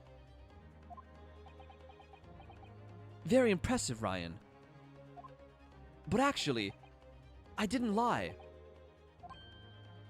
The name of the target I was ordered to kill never passed my lips yesterday. What? The idea that Shishiro Jigoku was the mark came entirely from you. You went along with it! Oh my god. Ah! You deliberately avoided saying a name? The defense claims these 4 names indicate some sort of international assassin exchange. I'm sure I speak for all present when I say that the very idea seems utterly absurd. Well, Mr. Jigoku, what do you have to say for yourself? I know. When we first started calling him Ryan, it cracked me up every time. His silence only goes to prove his guilt. There's another very important point to this new development that brings to light. There's now a distinct possibility that the scene of the Inspector Grayson's actual murder was in the witness's cabin aboard the SS Groose. Judge Goku, you have to testify now.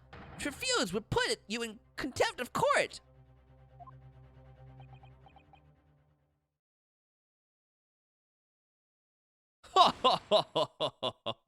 There's no need for quite such a vicious stare, young man. Very well, then. As a parting gift to you all, I'll tell you everything I know. This dude's like, damn, he has such a good beard. I'm so jealous of his beard. It seems this Japanese gentleman has information that the court must hear about the alleged assassin exchange in the events of the night of the 31st of October. Present your full testimony now. As you wish, my lord.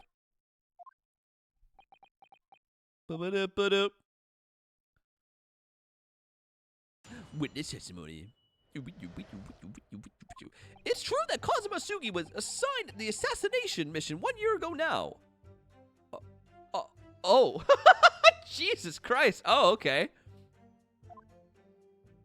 The target was Inspector Tobias Gregson. That was a condition of the British study tour.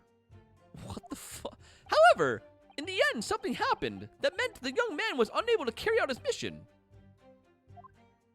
On the evening in question, a member of the crew was on duty outside the cabin at all times. If there'd been a shot fired, the crewman would have heard it, so clearly I can't be involved. He's just... Yeah, dude went, alright, I'm all in.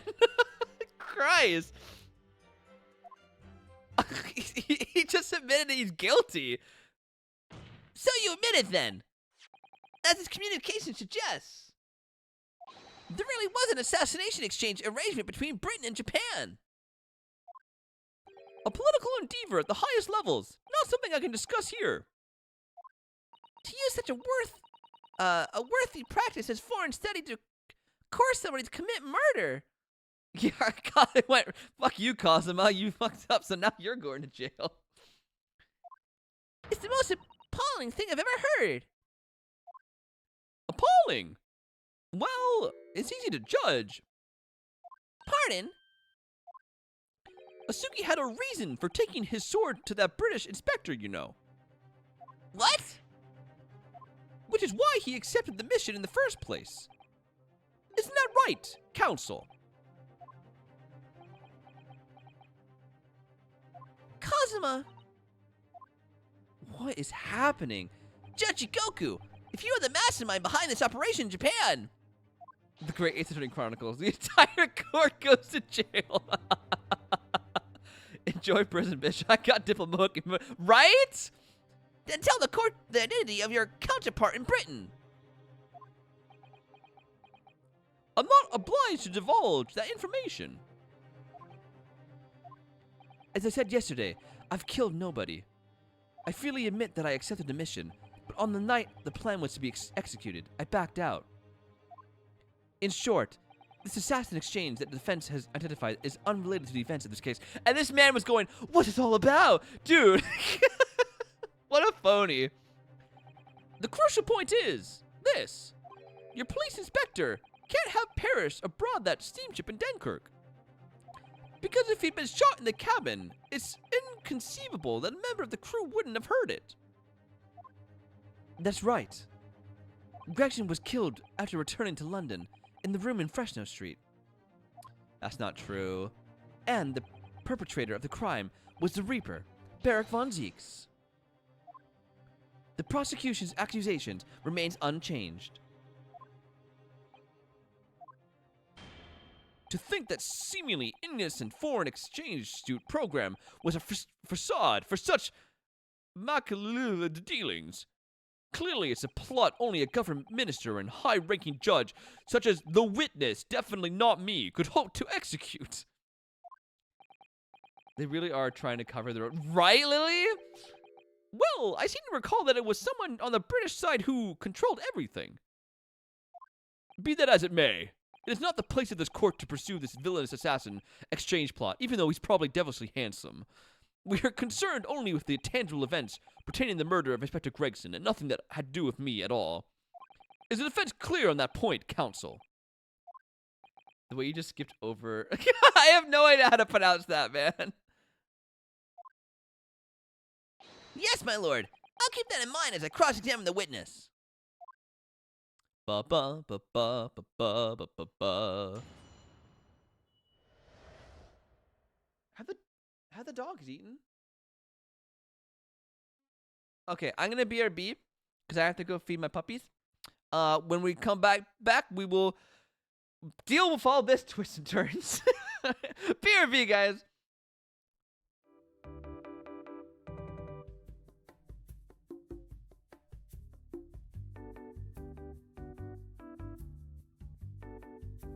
They're the north way. Oh, I can totally do this. Check this out.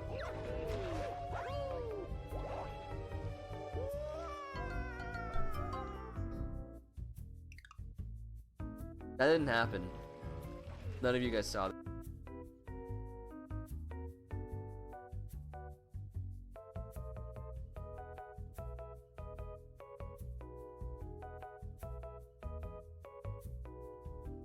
The blue badger, I mean, Demon Gant! The killer was you!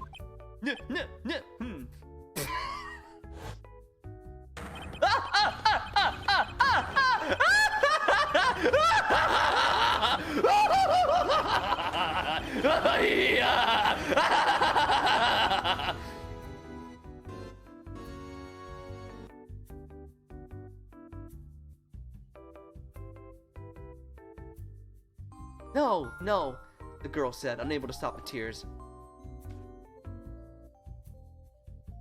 A lonely look flickered across Luma's face, but was soon replaced by a wide grin. I have an idea, eats her whole. Nom nom nom. I'm a hungry, hungry Luma.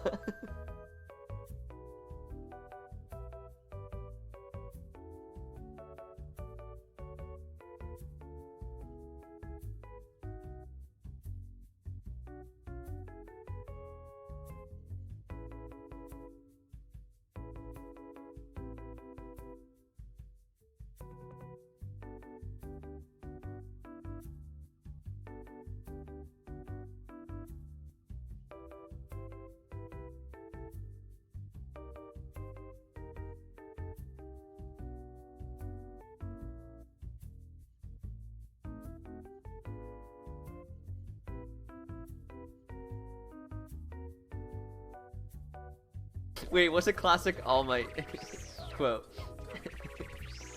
Never fear! I am here! All for one, full cowling! Texas Smash!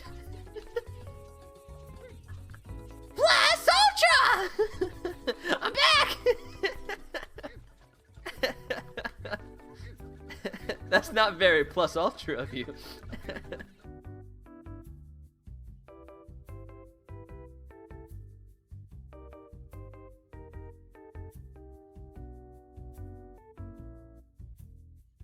you not see that little curve? Look at that. Look. Twerk it, Mario. Twerk it. Twerk it. Twerk it for us. He knows. He knows, man. This is why Peach always bakes some cake, man. She wants his badonkadonk to enlarge, okay? That's all she cares about. This is the reason why you're dying? Maybe. Maybe I'm just getting distracted by Mario's plump tushy. His inflatable rumpus. His bouncy buttocks, okay? He has it.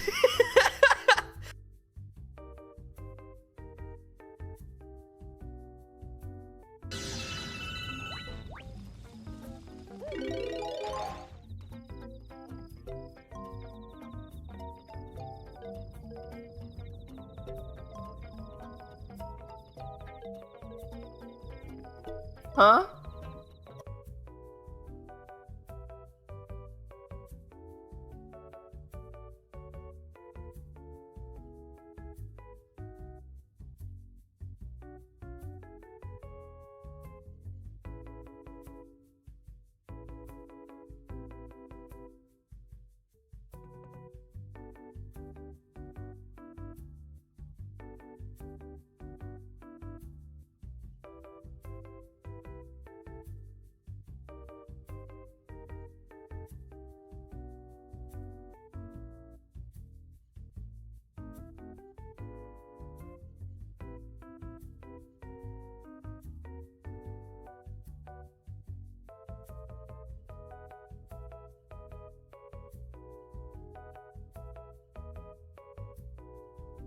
Gotta go pretty quick.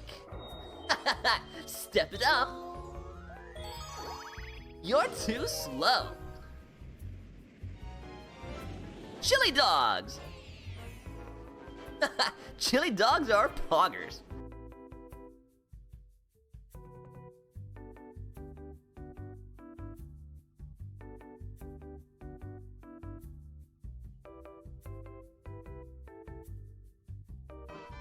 No. Oh, hell. Okay.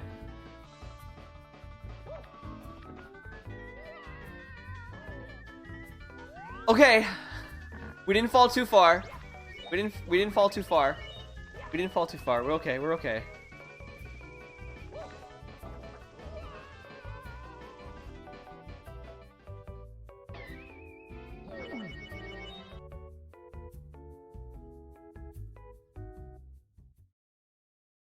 Oh, I'm back. Hi.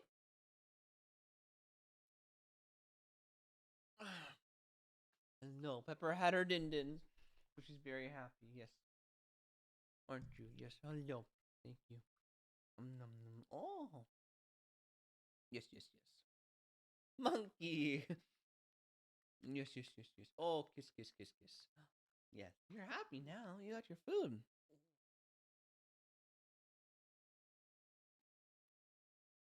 Am I muted? No, I'm not muted. Listen, Mario's Badonkadonk is unrivaled, okay? Nothing can compare to that. I guess Pepper's joining us today.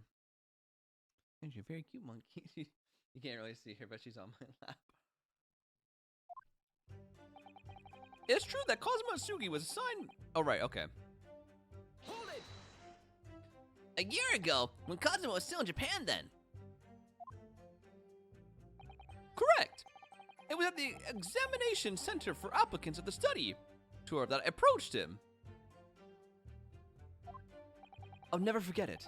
I remember exactly what you said.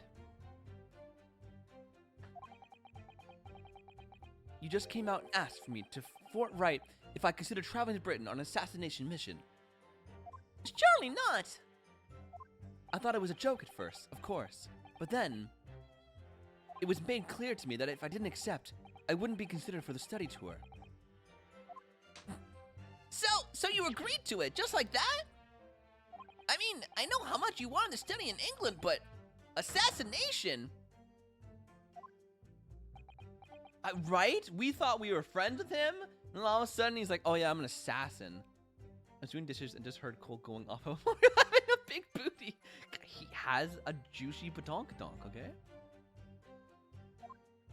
The Empire of Japan had accepted a proposal from the British Empire at the time. The agreement to send a student from each country to the others to deepen culture, understanding, and friendship. Are you okay? Kill a guy from my study? Bet. You gotta do to get an education. I mean, I guess. But behind the scenes, the chosen students were to be given assassination missions. Pepper, the way you're standing on my leg is giving... Okay, thank you. She's making my foot fall asleep. I had no choice but to accept the proposal that originated from my British counterpart. Why? Why didn't you expose the plot there and then? He dared me. Britain acknowledges no part in these alleged misbegotten dealings. I advise you not to make spurious allegations, Foreign Minister Jikoku. What are you doing? As a witness, I am bound to tell the truth, my lord. Anyway, I picked Asugi and explained the details of their plan to him. Bum bum, ba-dum. Hold it!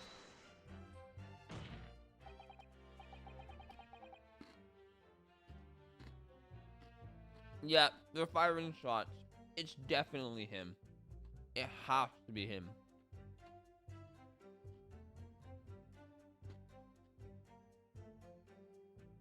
Like, there's no way it's Santa Claus, okay? Kazuma's a murderer? Fine. Jigoku's a murderer? Sure. Santa Claus? No, I'm not standing for that. Why Kazuma? Why did you pick him as the assassin? He was the most capable of all the applicants. And in addition, I knew his desire to travel to Britain was very strong. In fact, it was almost more than a desire. It was his whole purpose in life. Yes, as his best friend, I can certainly attest to that. The way he threw himself into his studies, the way he pursued becoming qualified as a lawyer. It was all ultimately for that one single goal of being accepted on a study tour to Britain. Strong art? No, there's another judge who's literally Santa Claus-ly. And of course, we know the reason behind that.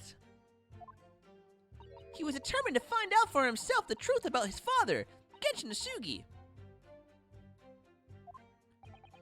There's nothing I wouldn't have done to get here. Be that agreeing to assume the role of an assassin, or betraying people's trusts. Well, you certainly did a fine job of betraying mine, Asugi. There's another one. Yeah, Strongheart isn't isn't normally the judge. It's normally this dude with a big white fluffy beard. He's really cute. But why was Inspector Gregson the target? I have no idea. Those were the orders from Britain. I was in no position to question them. I really hope both judges get to interact with each other so they can have the same voice. You have no idea. Really? I find that hard to believe. Oh, do you? Judge Goku was once a visiting student here in Britain himself, of course. Perhaps he has some connection with Inspector Gregson from that time. The defense really ought to catch up. With what? With the fact that the assassin exchange was absolutely nothing to do with the case under scrutiny here. Overseeing the trial because he's a controlling Charlie. And he's like, oh, it has to be done right. There has to be no one else in the stand who gets to say guilty or no guilty. No, usually there's like a row of people who actually make the decision if they're guilty or not. But for this one, he was like, nah, I make the decision. Because it's a closed hearing or something. Corruption, exactly. Capitalism, Ace would say. Yes, I've already admitted recruiting Asugi.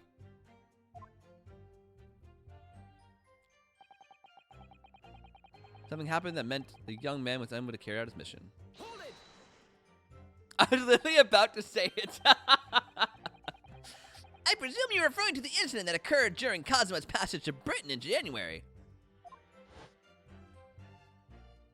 The awful tragedy that took place on the steamship. Word arrived at the ministry some 2 weeks after the ship's departure from our shores. The visiting student had been killed, but his body had somehow gone missing in Hong Kong. Toy. The news was wired to me from a detective I'd placed on the ship to accompany the assassin. Right, we grieved his death. This little piece of shit. Obviously, Kazuma didn't actually die at all. But he did lose his memory, including all details about his special mission. Did you not consider dispatching another assassin at the point? That wasn't possible, simply because that black-clad young student over there had already put himself forward as Asugi's replacement. And there was no way to stop him from reaching Britain. Ah! Okay, but now I'm having doubts. Because Kazuma was so adamant about bringing us with him and hiding us in the closet. Like, we didn't even have a ticket. We were a stowaway. It honestly feels like he set this up. Yeah. But then, was him losing his memory all fake? I'm so confused. My hands were completely tied. So Mr. Shone's strategy worked perfectly. Or it was just Mr. Shone's strategy. He predicted everything that would happen. Because mad because I called him short. Maybe. I don't. I'm at a point where I don't know anything, so I'm not going to assume anything. Months later, my memory returned. But I never although I will say the fact that his shirt is literally Assassin's Creed, like that's the Assassin's Creed logo on his sleeve, isn't helping the fact that he might be an assassin. But I never intended to go through with the assassination mission anyway. So you were playing me right from the outset, were you? Is that it? I'd sooner be guilty of that crime than of taking someone else's life. I was prepared to do whatever I had in order to get myself here to Britain. This line of questioning has gone on long enough. All the court should be concerned about in the testimony given by this witness are details relating to his relationship with Inspector Gregson and the victim's murder. In that case, as I've already made perfectly clear, I had no connection to the man or his death. And you have some means of substantiating this plea.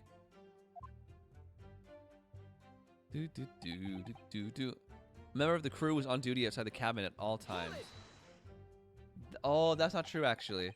That's not true. That's not true. We had the drill. At 10 p.m., the drill will take place for 20 minutes. I have to wait to go through it now. Outside your cabin in first class area, the SS Cruise, you mean? Yes, that's right. Not least because there was a murder of a student passenger earlier in the year, I imagine. The liner operations have taken to posting a crewman outside every first class cabin door. I can confirm the presence of the crewman guard by myself. What do you mean? Because I accompanied Inspector Gregson to Dunkirk that night. I witnessed it with my own eyes.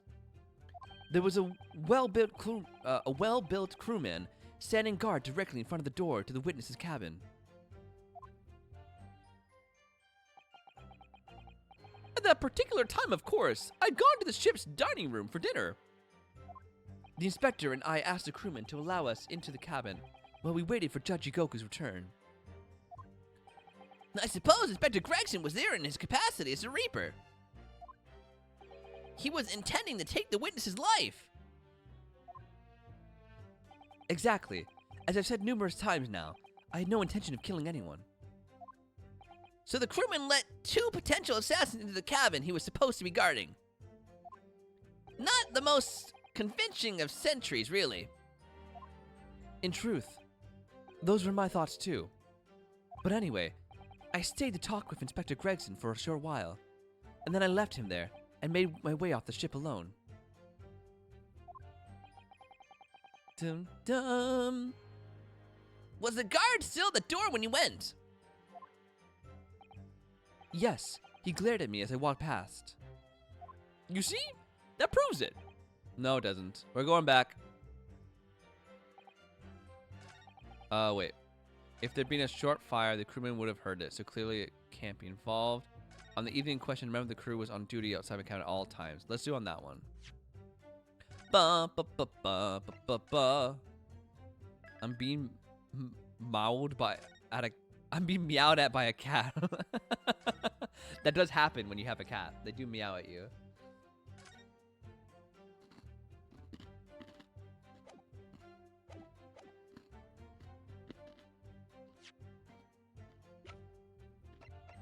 Objection.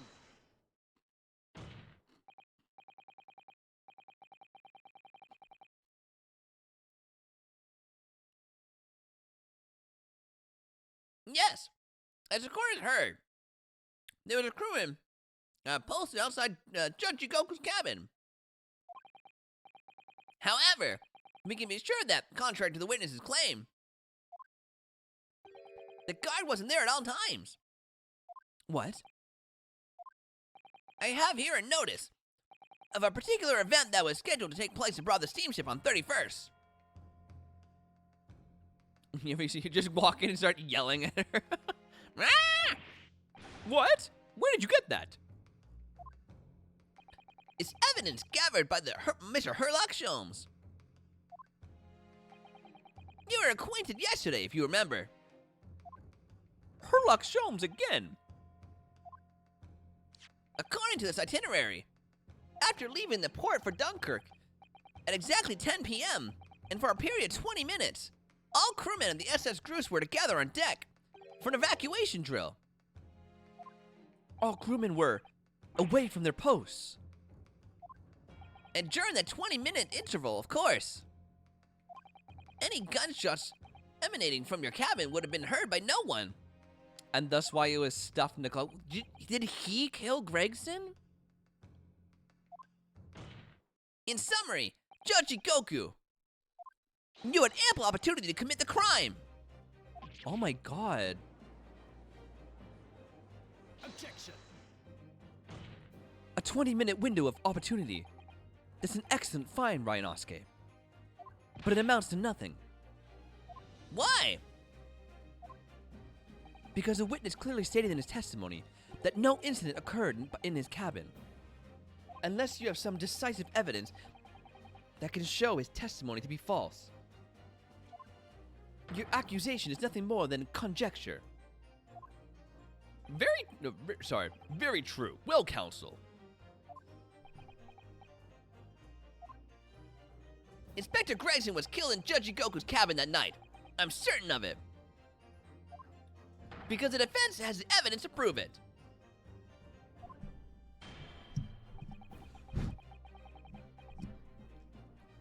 You will present the evidence for the defense at once, counsel. The victim taken life on October 31st.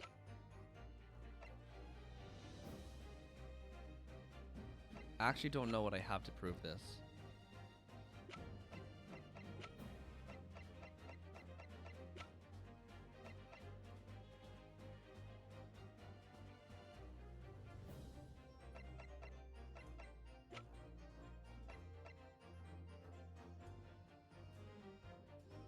Oh, it's missing the top part. Sorry, I thought you meant like the key part. What do you think, Mr. Sato? I feel sure I know exactly what will fit here. But really, I was just thinking precisely the same thing. We're about to see that little round component. It's actually part of Inspector Gregson's broken pocket watch. Really? I was just thinking precisely that too. Oh my god. OMG, A perfect fit! I knew it! Alright, perhaps you knew it. I'll make a note of this new information at once. perfect. Well, that's what we needed. That's the thing. Take that! Tenchi Goku, this was found in your cabin yesterday. What is that? The crown of a pocket watch. A pocket watch? And if you will observe, the victim's pocket watch, which we know he treasured, is missing precisely that part. It can't be. Moreover, this crown is a perfect fit on the spindle protruding from the victim's watch. Now, the fact that this was retrieved from Judge Goku's cabin tells us that the victim's watch almost certainly broke there. Grr. Drippy? In other words, the victim was killed on the 31st during the 20-minute evacuation drill. In the cabin occupied by you, Judge Goku. Well, you're razor sharp, aren't you, you young murderer? I murdered no one. Objection. expertly maneuvered Ryanosuke. And your arrangement and your argument sounds entirely plausible. At first, we also know a body totally fits inside. Yes! But rather like this pocket watch, it's full of cracks. What? And I believe Judge Jigoku feels the same way. I was wrong to acquit you earlier in the year. Sorry? If I'd known that it would result in anyone having to listen to this drivel, I would have declared you guilty just to spare the world your ridiculous bomb. Whoa! I don't like this judge anymore. I think it's clear that the witness will have to give further testimony. When you hear what actually happened in that cabin that night, you'll notice the pitfall into which you've stumbled. Prior to your renewed testimony, I would like to clarify one point. The fact that this part of the victim's watch was discovered in your cabin means that you acknowledge he was there, I presume. Yes, I do. Very well then. You may proceed to give your formal testimony about what exactly happened in your cabin aboard the ship on the evening of the 31st. Of course, as a man of the law, I have no intention of obstructing justice.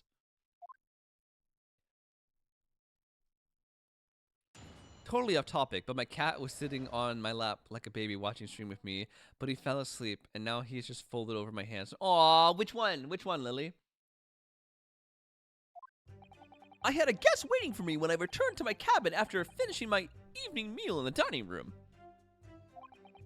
When I walked through the door, a mustached-yoed Englishman was there, foolishly waving a gun at me. You talking about Gregson? I soon took care of him with an Ipancio throw, though. He couldn't wait to run away after that. Imagine his watch was broken when I threw him over my shoulder. It has nothing to do with this murder. The inspector was clearly killed having returned to Britain because his body was found in London. So you admit you ran into him?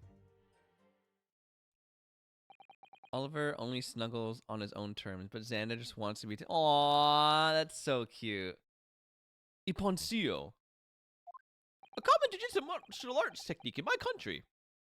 I was careful not to use too much force, but the man obviously led it too heavily for his watch to take. So, Ryanosuke Naruto, I imagine you can see the flaw in your logic now, can't you? What? The fact that the pocket watch was broken in the witness's cabin in no way proves that the victim's murder took place there. Well, except for the bullet hole above it. Oh my god. Also, we don't have the bullet hole in our inventory, so I'm assuming ColeHillChills is going to be coming to the stand. I've no doubt the inspector intended to kill me, but he didn't manage to pull the trigger. Yes, because he was merely the tactician, not the Reaper's hand of death. Well, the testimony appears to make perfect sense as far as I can tell, but as far as from what we just heard, there probably isn't a Reaper.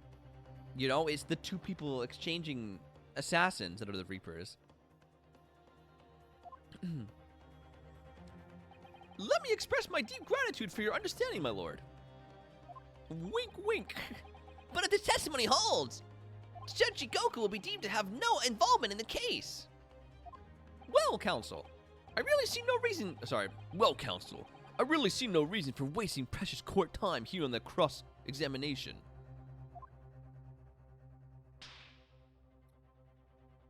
Sorry, my lord.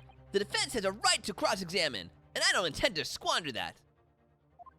You're an embarrassment to your countrymen, not knowing when you're beaten. Bro, I want to smack this man. In that case, proceed, Mr. Naruto. Booby dooby dooby dooby doo. Dum dum dum dum dum dum. The guest waiting for me when I turned to my cabin after finishing my meal. When I walked through the door, a mustachioed Englishman was there, foolishly waving a gun at me. Okay. I soon took care of him with an imbecile throw, though. He couldn't wait to run away for that. I imagine his watch was broken when I threw him over my shoulder. It was nothing to do with his murder. The inspector was clearly killed having returned to Britain because his body was found in London. Oh, I pressed on that. Whoops. But there's no evidence that proves that the victim ever returned to London alive. Just take a moment to think that idea of yours through now, stripling. What? If the inspector was killed on the steamship in France, how on earth could he have got back to Britain? When people die, their bodies remain at the same spot. It's a devil of a thing. Well, then, obviously the culprit must have moved the body. How exactly? Carrying a corpse off a ship in your arms would raise a few eyebrows at least, don't you think? In the box. Well, yes, that's true, but... All passengers' luggage is inspected when it is unloaded from arriving vessels. And I would like to think the border police would query the corpse of an English gentleman as hand luggage. If the murder had taken place aboard the ship, you would imagine the body would have been disposed of at sea. There would be no sense in risking being caught by attempting to transport the body back to Britain. Ugh, that's killed the idea then. But perhaps not. Mrs. Sato? We've heard that the first-class passengers were under constant scrutiny by the crewmen posted to guard to them. Which would mean that the culprit had no opportunity to dispose of the body in the sea. Yes, that's true. So transporting the body to Britain may have been the only viable alternative. Dear me, you really are new to this, aren't you? I love that Naruto does the idiot sandwich slap. Right? I love it. I thought I'd been perfectly clear, but it seems I'm going to have to explain it in words you can't understand. I think I ought to alter my testimony with your consent, of course, my lord. Oh yeah, we did something by accident, on purpose. I have no objection. State your amended testimony now. There's no possible way I could have transported the victim's corpse back to Britain. No possible way, you say? No possible way?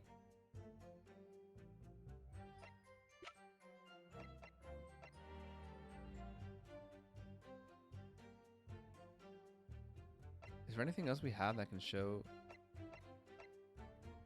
he was transported?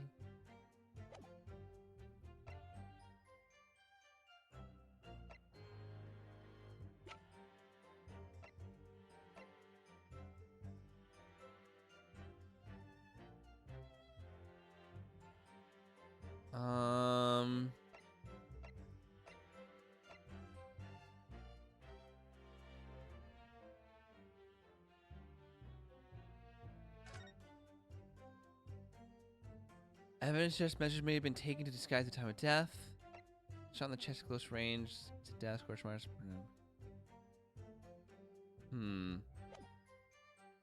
Open the curtains in the living room and there's just a pizza crust on the windowsill. Outside? Did a bird take it there?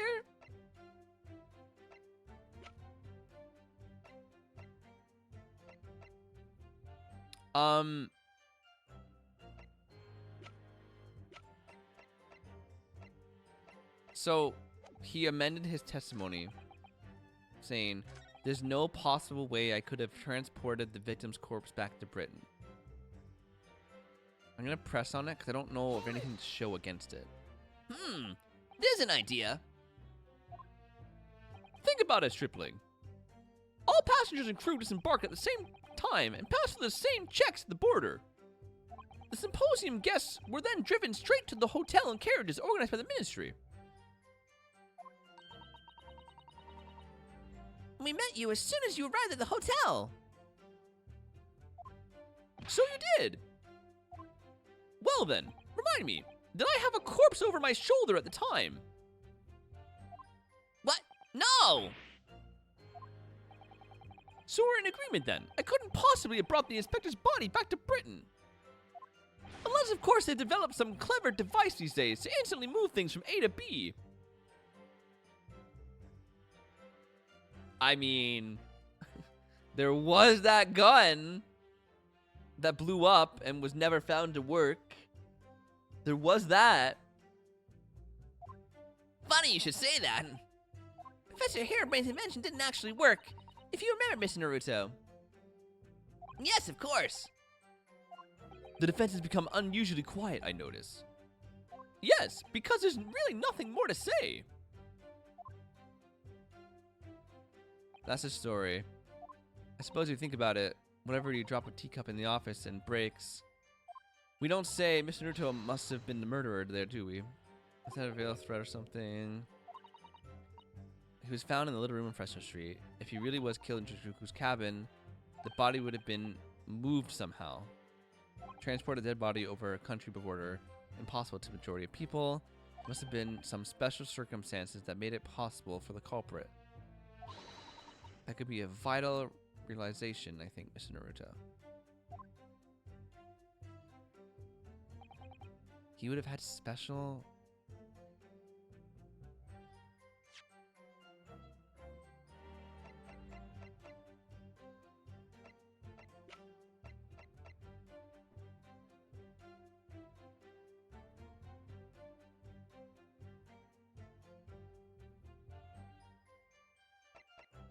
We do have...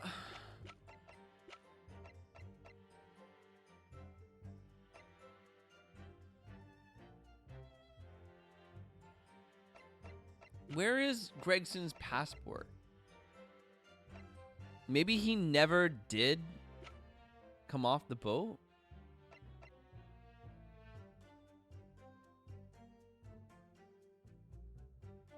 I don't know. Bonsai buddy, hey, how's it going? Welcome. Is it not what?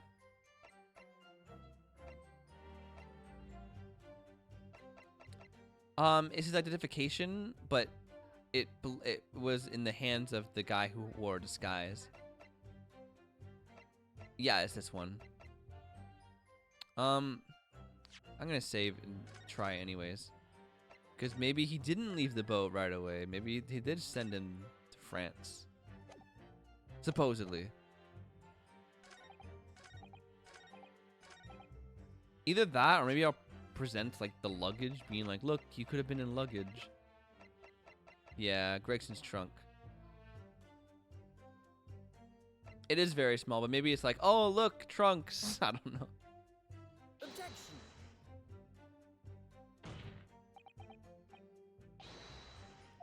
No. Dum dum dum dum dum dum dum. Man, this one's tricky.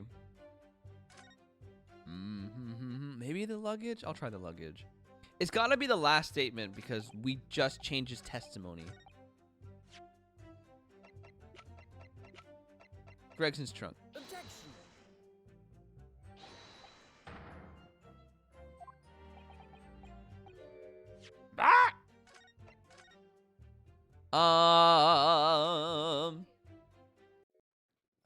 We have a lot of evidence. Maybe I should press on all the other things first, just in case. Hold it. Right? We were a stowaway. Anyways, Because the so-called guard posted at your cabin door had just let your killer pass, you mean? apparently Gregson told the crewman he was a police inspector, which was the truth, of course. He wouldn't have had his identification with him, though. He had his trench coat and mustache, not to mention the bag of chips. Imagine the crewman was convinced. Castaways. We are castaways. But the man accompanying him would have had two swords swung around his waist. You mean me? Who else? Yes, that's true. You would have hoped the sight of a few swords might have set off alarm bells in the guard's head. The point is, I left the cabin before its occupant returned and immediately disembarked the ship. Certainly. All I can tell you is that only the inspector was waiting for me when I arrived back at the cabin. And you entered without any inkling of suspicion. That's right. None whatsoever. Man. Bonsai buddy, are you an Ace Attorney fan, or is this the first time you've seen it? Dum dum dum dum. Obviously, you're talking about Inspector Gregson. Yes. No, at the time I didn't know the man's name, and there was no time for introductions. I value my life over manners. By which you mean that the inspector was there to assassinate you, I suppose. Recently finished The Great Ace Attorney 2. Oh, amazing! Well, that's what we're doing today. It took us 2 years to beat this game. We started right when it came out, and have taken many breaks since then. That was certainly the impression given by the gun pointing in my direction. Have you played any of the other Ace Attorney games? Oops. But I've never seen the muzzle of a revolver shake about so much in my life. Anyone would think that the man had never shot somebody before. Believe it or not, most of us haven't. Anyway, there was no time to call for help of the crewman at the door, so I dealt with the man myself.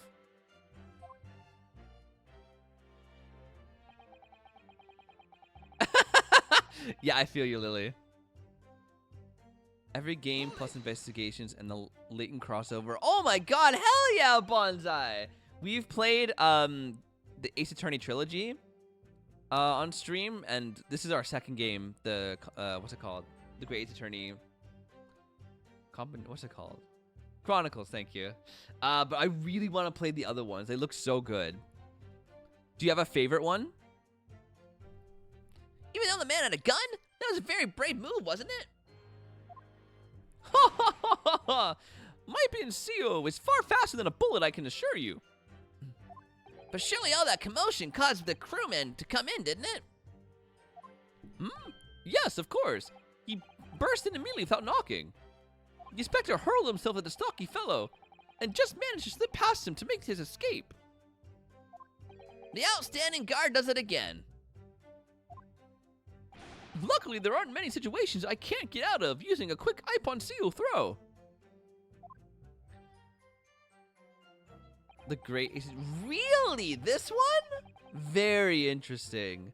From the ones I played, at least, my favorites were like the first Ace Attorney and the third one. The first and the third were so good. Hold it! The crown snapped off and the glass covering the face of the watch was cracked. Preferable to the man's head being pulled off or his spine crackling, wouldn't you say? Now that the man is was spared for long, a bullet to the chest soon saw to that. Including Cole. Oh, shush, Lily. Everyone loves Ace Attorney. But the point is, But the point is, the broken pocket watch doesn't prove that the murder took place. Absolutely not. All the watch proves is the power of my jujutsu throw. whatever you say, it doesn't quite ring true that no shot was fired in that cabin. Because there was an obvious bullet hole in the wall. Where is that in our evidence? What are you talking about? Huh? That's what the star of your lowbrow detective stories told you, is it? Well, I don't care for such fiction. Haven't you worked it out yet? You little stripling. No murder took place in my cabin. So we can't even prove there was a bullet hole?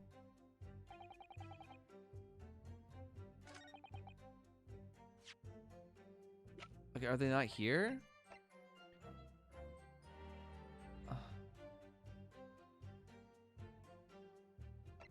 My thought is, his throw, doesn't it always make you end up on your back? And if so, that wouldn't break the watch? Yeah, it's the same as auto throw. I don't know. It has to be, after going through all of those, it has to be this last statement, because it's the only one he changed. There's no possible way I could have transported the victim's corpse back to Britain.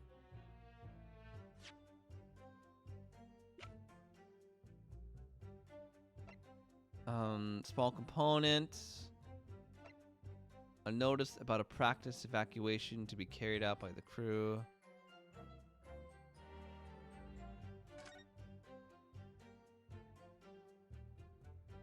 Not really. The sword of Asugi's tip. The report from the top secret professors for the victim, Dr. John H. Wilson. Not relevant. Passport. Gregson. What?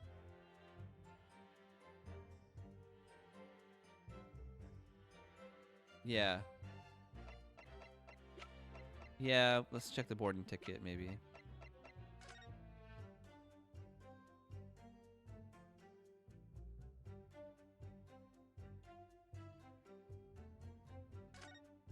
Professor Mikitopa has wonderful handwriting, doesn't he?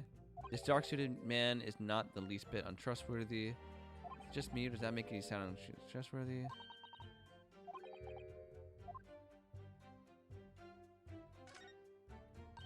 Steamship ticket. SS Groose, first class cabin 001. London arrival, 1st of November. That's the boat. Japan. Dunkirk on the north coast, France for a night before finally arriving at Dover.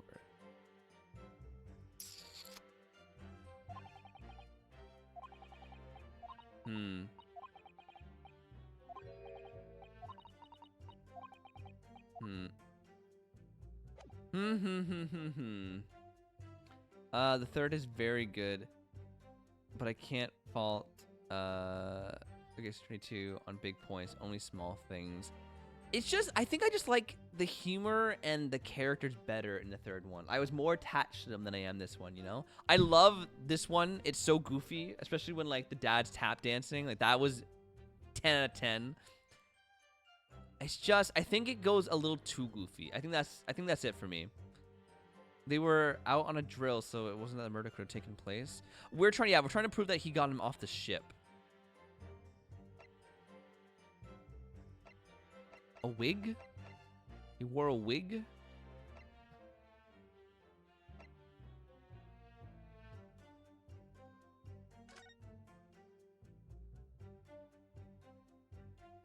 I'm very stumped.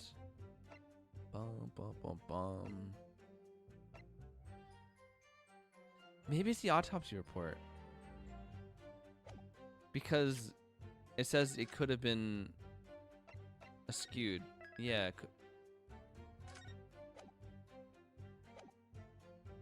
The little Mario guy. Woohoo!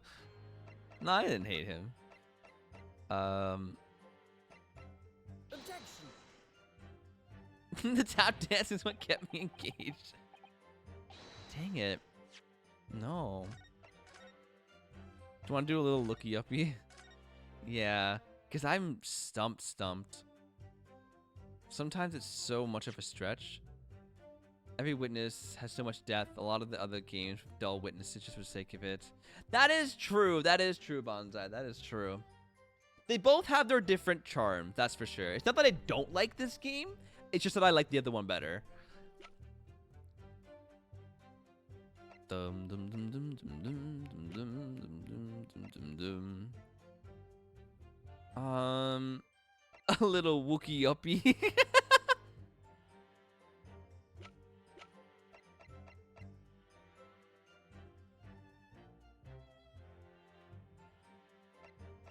The Asugi Papers.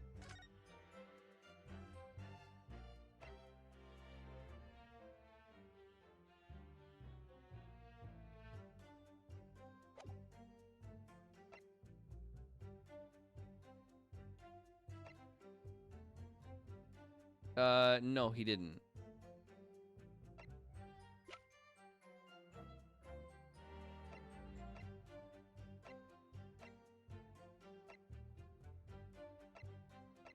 I thought I already did press on it.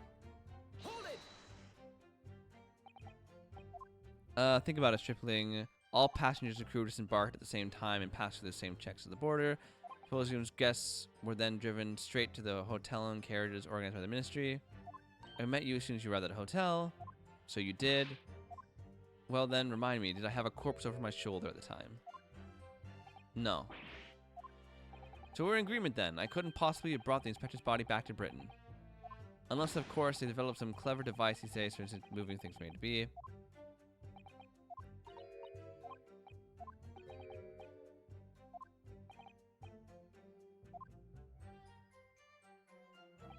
I am stumped.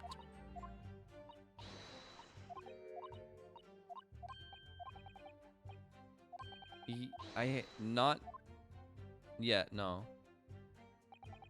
No. To what?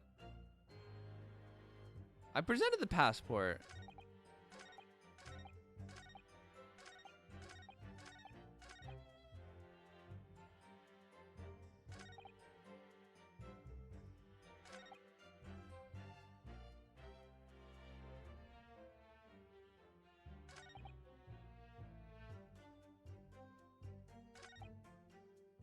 I presented the passport to this one. What the hecky wecky?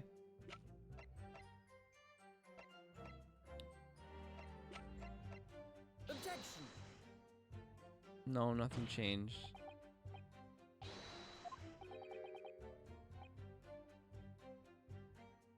Yeah, I'm stuck.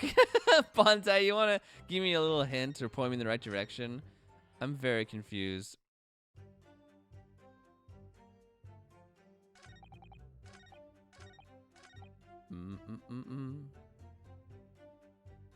The group photo? No, not that one.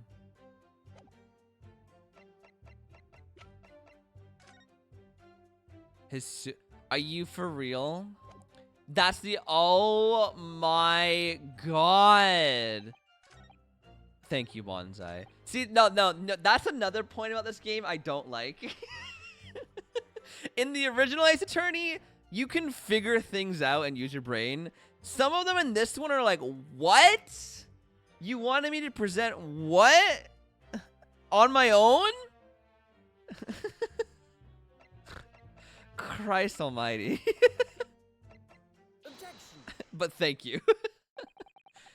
There's no possible way you could have moved Inspector Gregson's body, you say? I would say the opposite is true. Why couldn't we just have his luggage in my inventory? Oh my god. What's that supposed to mean? Far from being impossible for you to do.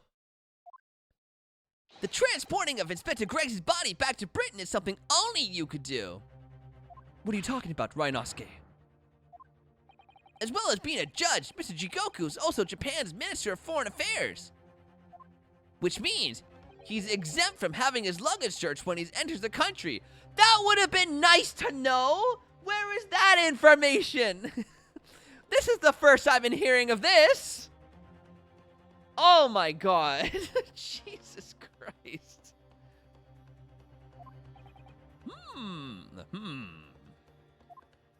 We learned that when we first met you upon your arrival in London. When? What? Well, all those passport checks and luggage searches at the border took rather a lot of time. I must say, I'm very envious of your ministerial status. You didn't have to go through any of that, did you? Oh, Lord love a duck. That was ages ago. Are you kidding me? Oh my god. So Gregson was in that trunk the entire time? We took a group photo and there was a dead body right next to us?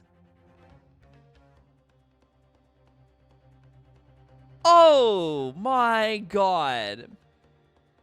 I presume you recall this, Judge Jigoku.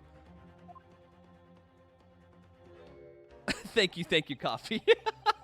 My old dance teacher used to say that a lot. Oh, shut up, Lily. It's a photograph we took in the foyer of the hotel to mark the occasion. I'm writing that down for... I'm so glad, Coffee. As the clerk will note, you have with you your large travel trunk. Large enough, in fact, to have a corpse inside.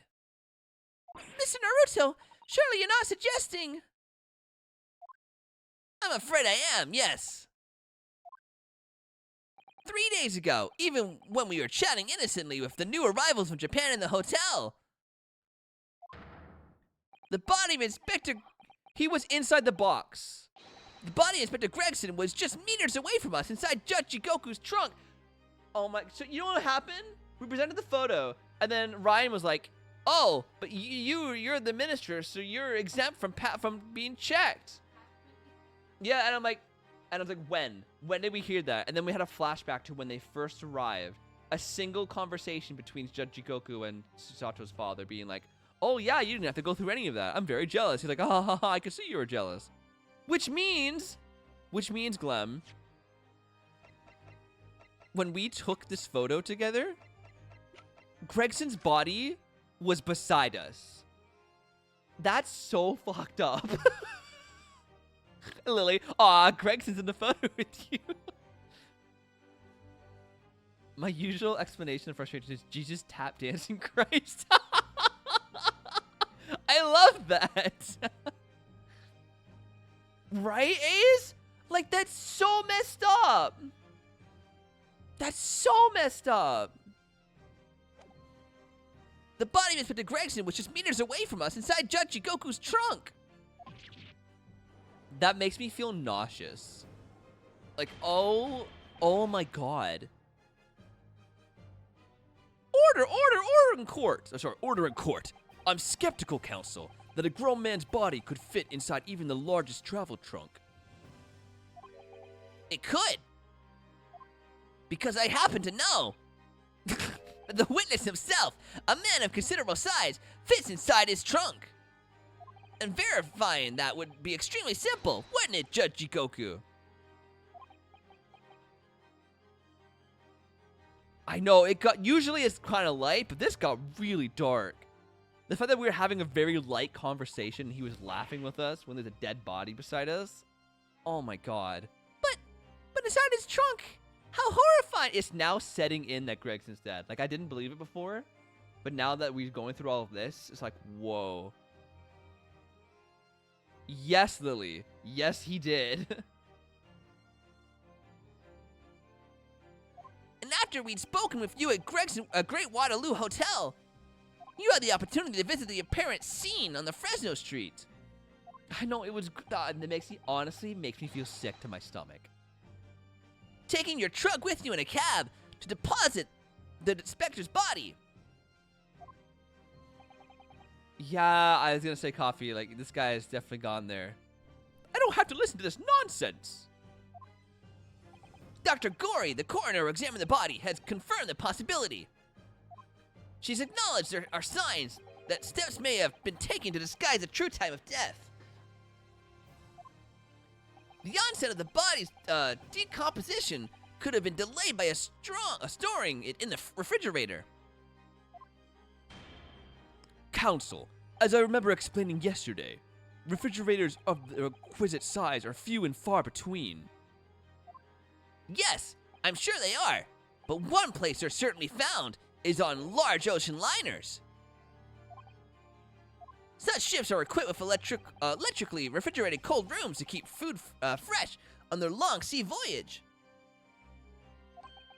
And the SS Groose is no exception. Professor Mikotoba told me about it only yesterday. Well, Judge Jigoku.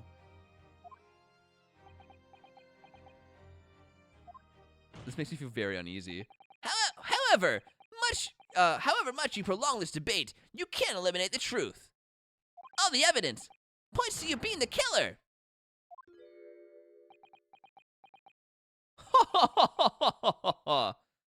Well, this is all very heartening. Huh? I can see that it was a wise move, letting Asuki and you embark on the study tour. What are you talking about now? Logical reasoning, of course.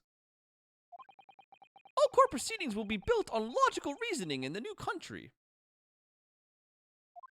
And I can see that you've both laid firm foundations for that already. Judge Jigoku, please, stop diverting attention from the issue at hand. The defense has made accusations against you. How do you respond? Respond? There's really no need for me to respond, is there? Why ever not? Because before you can even begin to answer the question of when the victim was killed, you must first establish one key fact. Where was the victim killed? It's quite logical. The actual scene of the crime. The prosecution's stance is unaltered. The killing took place on Fresno Street. Dude, why are you trying to defend him? Why are you so out against the, like, what's his name? The Van Karma? Van Zeeks. Like, you're hearing all this and you're not like, oh shit. As the accused, Barrick Von Zeeks shot the victim at point-blank range. Like, it makes me think he's in on it. And I hate it. Since no tangible evidence exists to disprove the prosecution's claim at this time, the defense's deductions amount to little more than an elaborate fairy tale. Bro. I'm afraid that's how logical reasoning the British are known for really works, young stripling. But the stopwatch thing was found in the trunk. Does that not prove he was in the trunk?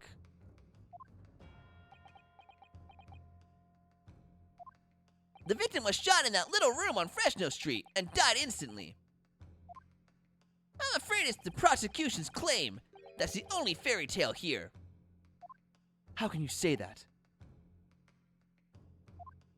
Quite simply, because that claim directly contradicts a certain piece of evidence in our possession. Very tantalizing, counsel. I think you had better explain yourself to the court, don't you? The prosecution claimed that Inspector Gregson died instantly when he was shot at the scene on Fresno Street. But this evidence clearly contradicts that claim. Oh, God. I have no idea.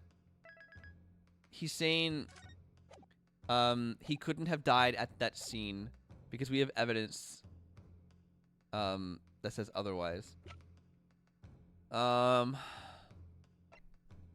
stopwatch, right?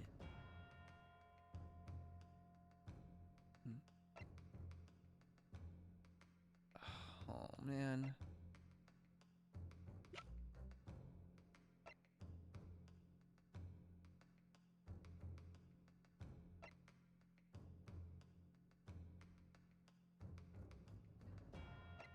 No, this is the autopsy for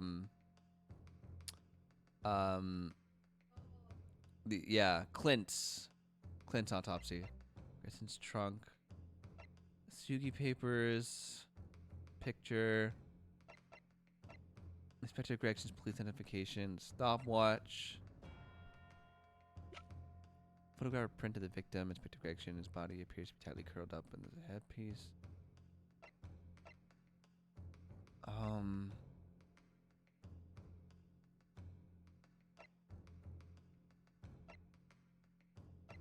I think it's a stopwatch.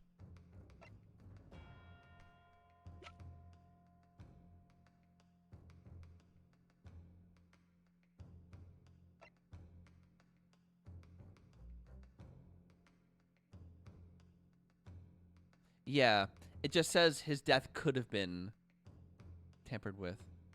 No, that's pretty much it.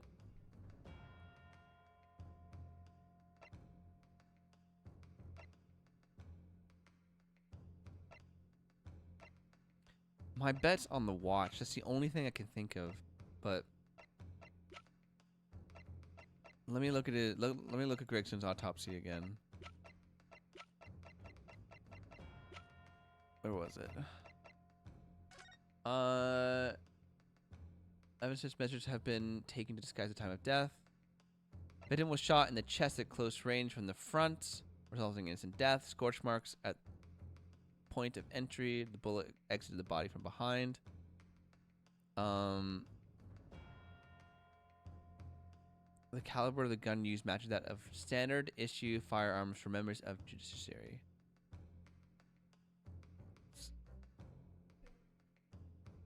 The bullet isn't in the hole anymore. We don't have any hole in our inventory. I know. I'm gonna try the watch. That's the only thing I can think of. They should be wrapping this up trial, right?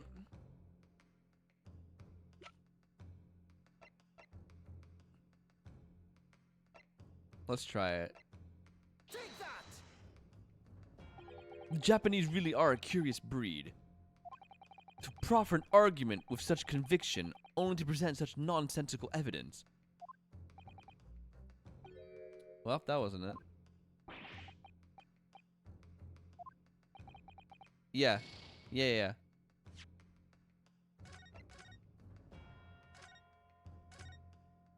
Ba-bum bum. This is tough, man. Yeah, I know, but sometimes like that picture was ridiculous.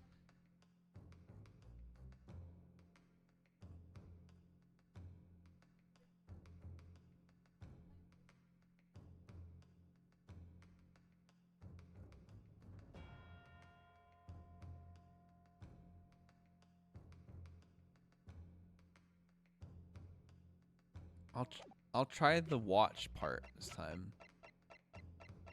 Take that!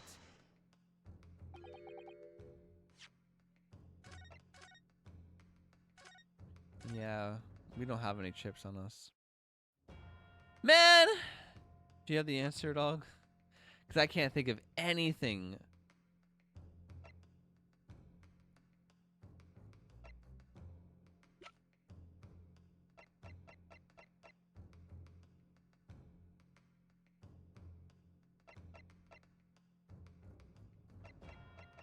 It's the photo? This?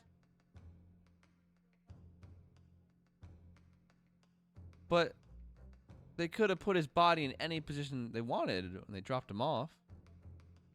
Are you kidding me? Take that! A photograph of the victim in the very location you claim he wasn't killed. Yes! But the point is the posture of the body itself. If Inspector Gregson had been shot there in that room, it's out of the question that his body would have been curled up in a ball like that. But I'm sorry to disappoint you, but your logic is flawed. Why? They could have put his body in any position. That makes no sense at all.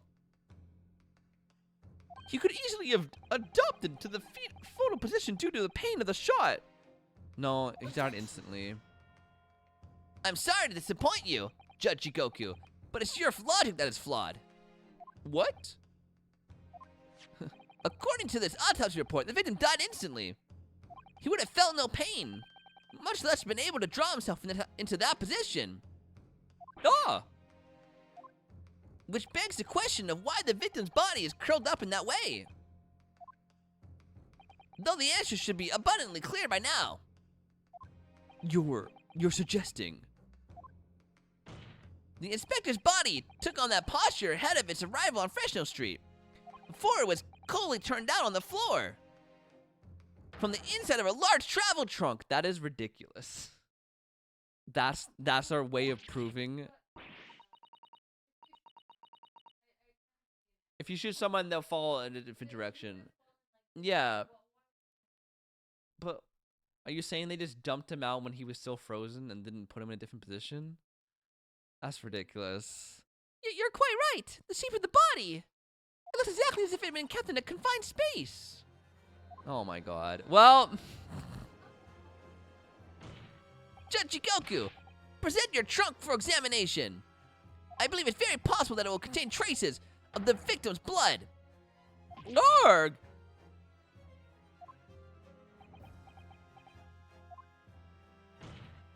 Present my trunk. I refuse. What? On what grounds? I'm the Minister of Foreign Affairs for the Empire of Japan. I shouldn't have to put up with this treatment just because of some stripling's baseless accusations. They're not baseless, sir. In other words, Judge Jigoku, there is blood in your trunk. I decline to answer that. As the Minister of Foreign Affairs, I have privileges that allow me to... Objection! At this moment, you're not a government minister. You're a witness in a trial in British's highest court.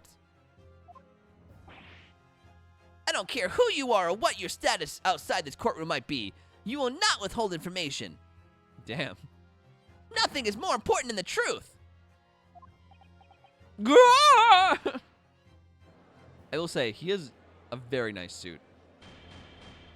Order in the court. Well, Mr. Jigoku, what's it to be? You can't be serious. You did it. So Kazuma is innocent? Have you no shame at all, Kazuma Asugi? That's kind of right, Ace? What? Very well. I admit it. I did bring the inspector's body into the country. Bro. Inside my trunk, exactly as postulated by the defense. What? You. Dear God. Outrageous. So it was you! No! I admit to nothing more than what I've said. Of killing the man, I certainly have no recollection. What on earth is that cryptic statement supposed to mean? I merely disposed of the inspector's body, which was left in my cabin. In order to avoid unwanted attention, oh my god. As the judicial assistant over there pointed out, I had no chance to throw it out into the ocean. So, I decided my only option was to bring it into Britain with me and dispose of it somewhere safe, somewhere else. You can't still deny it! If you didn't do it, then who on earth did kill the man? As you know, there was one other person in my cabin that night. He had the opportunity.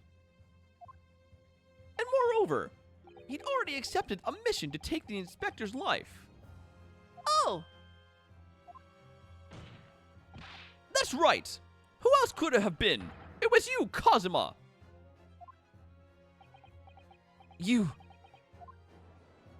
Bro, do we need a prosecutor for the prosecutor? I never thought you'd stoop to this, Shishio Jikoku. You've taken the words straight out of my mouth, Prosecutor Kazuma Asugi. You thought by leaving the body in my cabin you could pin the crime on me, did you? Well, the prosecution counsel was already admitted to visiting the witness's cabin on the night in question. Yes, on an assassination mission, no less. You wouldn't. So, what do you make of that, young stripling? But weren't you the one who assigned the assassination? I sure don't understand how Kazuma is still being allowed to be prosecutor. I know, right? You've heard my testimony now, and that's all I have to say on the matter. I'll admit to nothing more. I don't believe this. Counsel for the defense. What is your position now? The court awaits your response to the witness's assertion. The assertion that on the night in question, the victim's assailant was in fact Kazuma Asugi. This isn't the dead end it seems to be. The answer's right in front of me. It just comes down to Jigoku or Kazuma. Both of them had the opportunity to kill Gregson, but only one of them did it. And I'm just a step away from proving who. Very well. The defense is ready to respond to that assertion put forward by Judge Jigoku. I know that. No, he did it. No, he did it. No, he did it. No, he did it.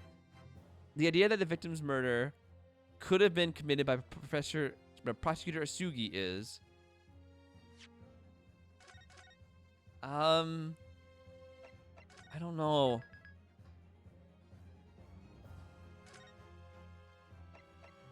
Do we say it's like, here's the thing. I think it is possible, but that doesn't mean that it was him.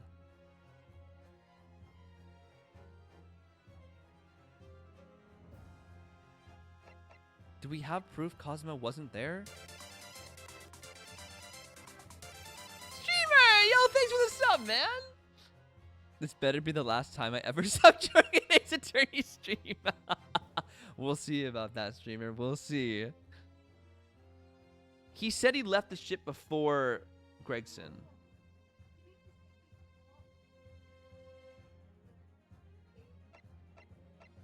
He saw the sailor at the door? The seaman.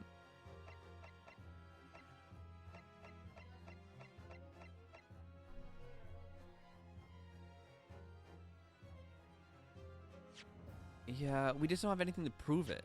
Like, based off of our evidence.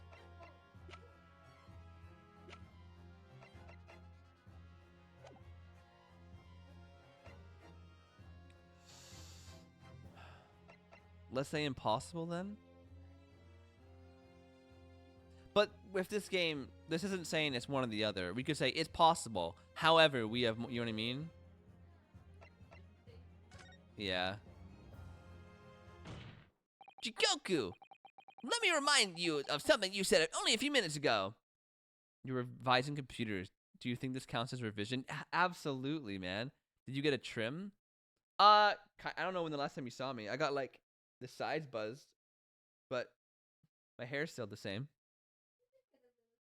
I got a little trim. I got like 2 inches off of it, but that's about it. You claim that logical reasoning is the future of judicial process. It is, no question. Well, logical reasoning can prove something here. Namely, that it would have been impossible for Prosecutor Asugi to commit the crime. What? Levin's very happy. The court will only accept an argument that is supported by compelling evidence. So present what you have, counsel. What proof is there that allegedly demonstrates the impossibility of Prosecutor Asugi's involvement? Oh, thank you, streamer, man. I appreciate it. What do I have?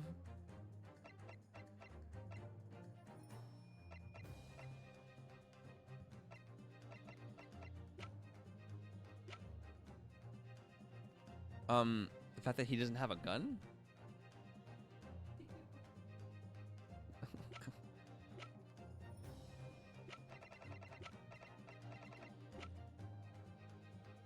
I'm gonna present the sword. Take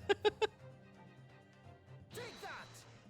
You're making the evidence weep here, Ryanosuke Naruto. Sorry? Every piece of evidence has a role to play in arriving at the truth. They're not playthings you can toss around in the courtroom for entertainment. Okay, so that wasn't it.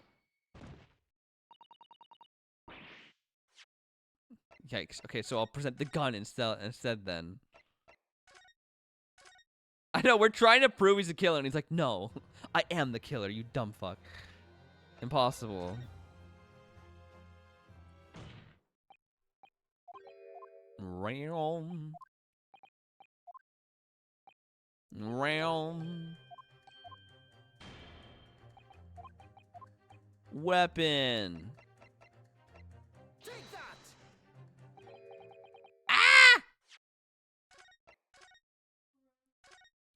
I don't know what else it would be. Maybe I'm supposed to hit possible.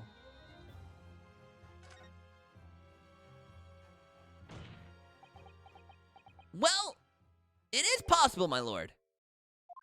What? How could you? Do you think I want to believe it? But the fact is, I can't say with complete certainty what actually happened because I wasn't there. You disappoint me, Ryanosuke. If I may, Mr. Naruto, I think perhaps that's why we form opinions based on evidence. Ah, so true. And actually, we have evidence that can settle this argument concisely.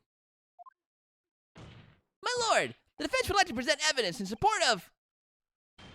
Before you plow on, feign ignorance of what just occurred, counsel. You must be penalized for that short burst. Embarrassing. Ah, you muttered a moment ago. Okay, so it is... It's impossible. It's impossible. We just need to fight the right evidence.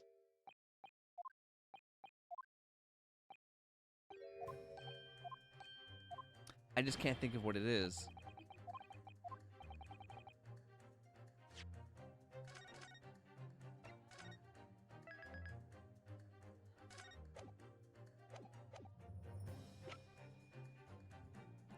But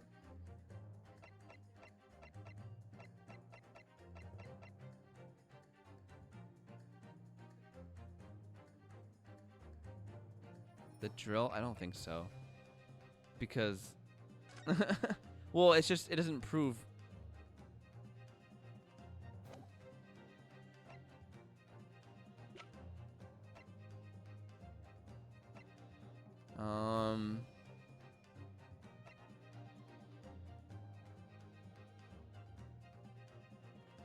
So was he waiting for the judge before or after the... I don't know.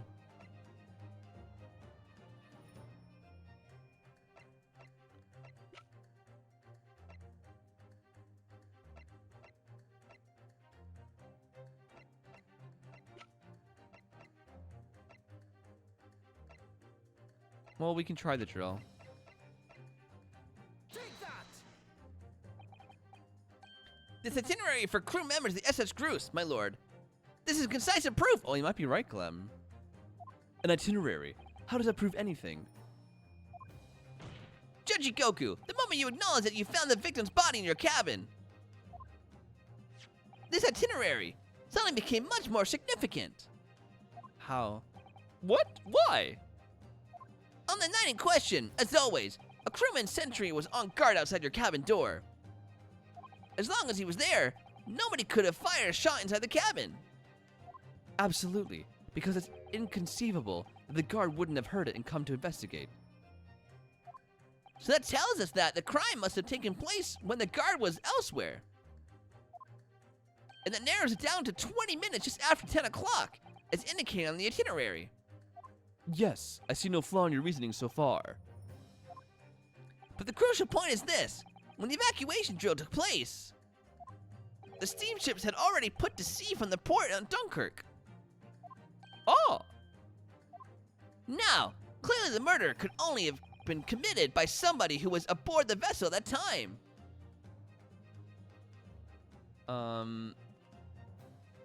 Yay, Genie! Oh, that's amazing. But Prosecutor Isugi stated in yesterday's proceedings. I didn't come to Great Britain to take anyone's life, so I left Gregson and disembarked the ship. I spent the night at a boarding house in the town and returned to England the following morning. Couldn't have Cosma said that? Like, I literally have proof I was at a boarding house. Which I'm sure the court will agree is conclusive proof. That Kazuma Subi couldn't possibly have carried out the killing. Yeah! But, like, Cosma could have been like, yo, check the receipts. Like, I stayed at a place. They saw me. They can testify. No! Absolutely not! I don't accept that at all! What do you mean? The boy's just saying that to exonerate himself. We can't trust that he really disembarked the vessel. Obviously, after he left my cabin, he hid himself somewhere nearby on the ship. Just waiting for his chance to come back and... Objection! No, that's out of the question. Isn't it, Kazuma? As the defense rightly recalls, I disembarked the vessel and spent the night in a boarding house in Dunkirk. And as I said yesterday, I signed my name in the Thank you! Accommodations register books.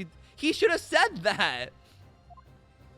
All extremely easy to verify and undeniable proof. No, There's no escape this time. You can forget that you're a judge or a government minister. It's time you gave the court an honest answer as a common man. Oh, here it comes. You killed Inspector Tobias Gregson and transported his corpse back to Britain. Then you dumped the body in the room on Festo Street and made it look as if the murder had happened there. That's what really happened, isn't it, Toshio Jigoku? It was a damn trial 10 years ago. That's when all this began. Uh-oh. Oh, yeah, he had an outburst then, too. Looking back now, my fate was decided that day. I was doomed already. Yeah! Oh, there he goes. Hello! Hold on! It's over! My life is over! Oh my god! Yeah, that voice doesn't sit him.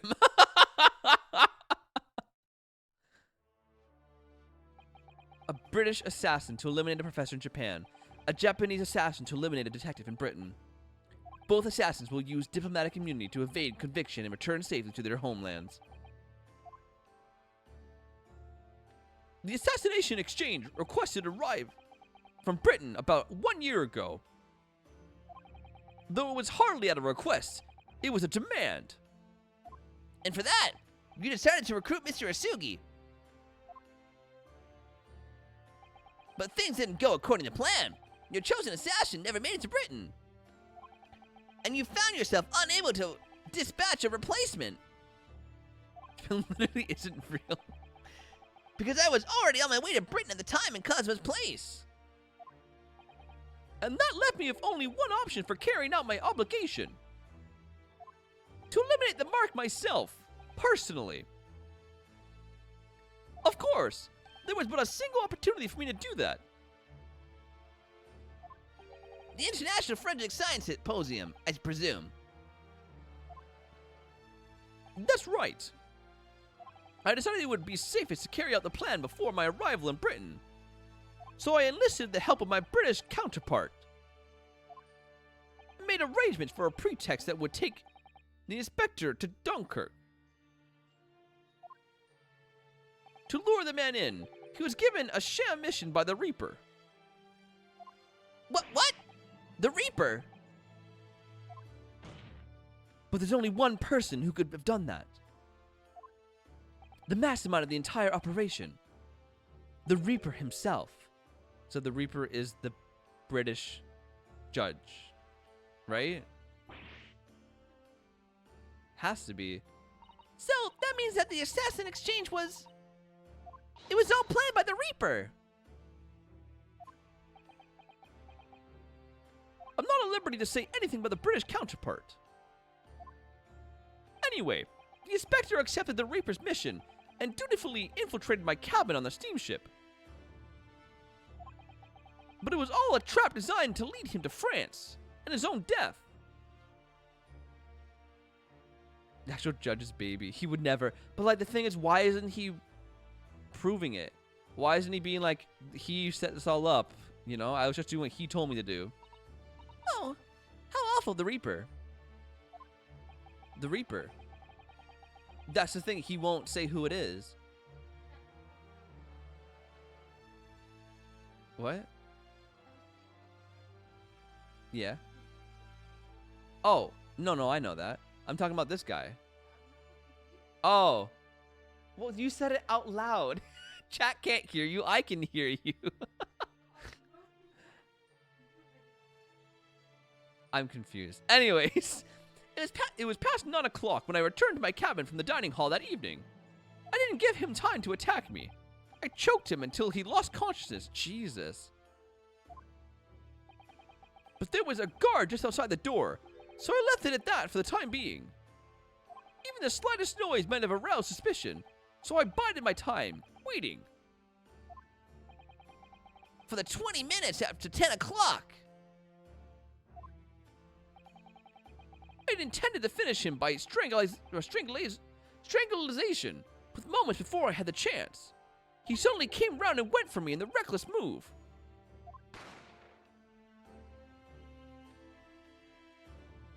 I received the British issue gun 16 years earlier, being a member of the judiciary as a visiting student.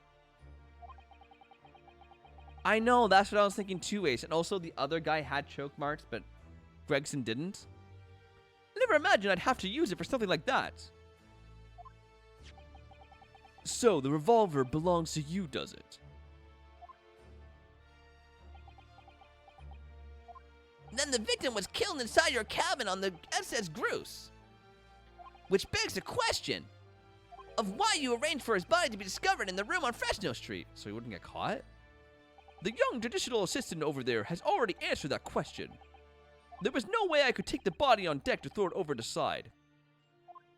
That's precisely where all that crewmen were gathered for the evacuation drill. So before the first-class cabin sentries returned, I took the corpse to the refrigeration room. And then on arriving in Dover, you could steal the body in your trunk in order to smuggle it past the border police. I know, Coffee. It's quite good. I knew I needed to take steps if the police were to be convinced when the body was found in London. In that case, you must have known. You must have had intimate details of Inspector Gregson's intended schedule. Yes! My British counterpart sent me everything I needed to know. The inspector was due at Fresno Street at 5 o'clock that afternoon, in order to meet a man by the name of Hugh Bone, from whom he would take back his police identification. Ah! I decided that man would be a perfect person to set up as a culprit. So I took a hackney carriage over there with the body still in my trunk. That must have been just after we took this photograph with you at the hotel then. How morbid. Oh my god. Yes, I wasn't expecting a welcoming committee. I was more than a little nervous. On Fresno Street, I spotted a young girl selling little firecrackers. Miss Venus, of course. I conceived of the candle trick there and then. So I donned a simple disguise and approached the girl to buy enough firecrackers to replicate a gunshot. What sort of disguise? For some reason, the inspector had a bright red hairpiece in his own traveling case. So I put that on. Although I suspect it drew more attention to myself than I would have otherwise. And so the red headpiece and the black beard didn't seem weird. Anyway, Ace Attorney, and then I'll crumble to dust. I'm the Wicked Witch of the West, and Ace Attorney is my water. Yeah, no worries, streamer, man. Thanks for stopping in anyways, dude. I appreciate it. You're gonna miss the ending, streamer. The hairpiece we found on the scene. The inspector had it ready for the red-headed league investigation. I only arrived at the room at around 4:45. So I quickly placed the body on the floor, moved the notice board, and set up my little candle trick. I arranged it so the firecracker would go off with a bang about 15 minutes later. So the boom. So that Mr. Bone, who was due to arrive at 5, would walk straight into the trap. Except, at the last moment, I made a careless blunder. What was that? The ending is that you win. I imagine it was the bag of fish and chips. Ah! I didn't notice that it had fallen out of his overcoat pocket. What? Oh, do you mind getting Pepper? When I moved the body to the refrigeration room. Sorry, Glem's just bringing Pepper inside. She's howling. She likes to howl when she's not getting her attention, so we'll wait for a little bit.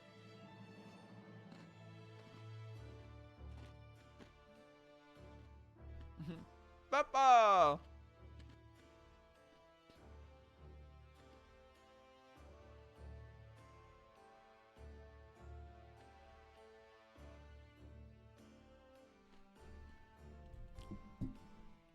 Okay, we're coming up for 4 hours. Not quite a 6-hour stream. Are you deaf, Pepper?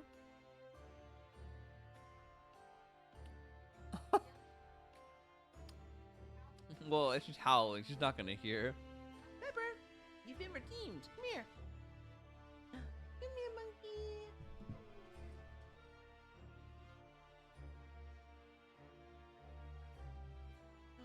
Hello. Hello. Yes. You've been on stream twice today already. Yes. Bring the Peppa. Look at this little monkey. No, do fight me.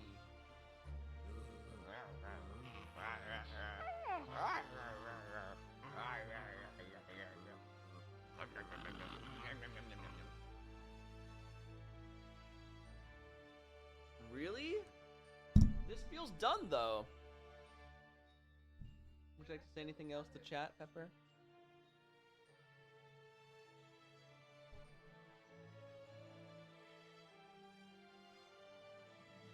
Are you enjoying your stay?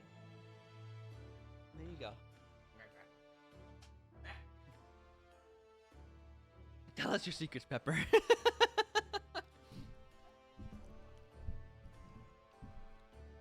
You can give her a cranberry if you want.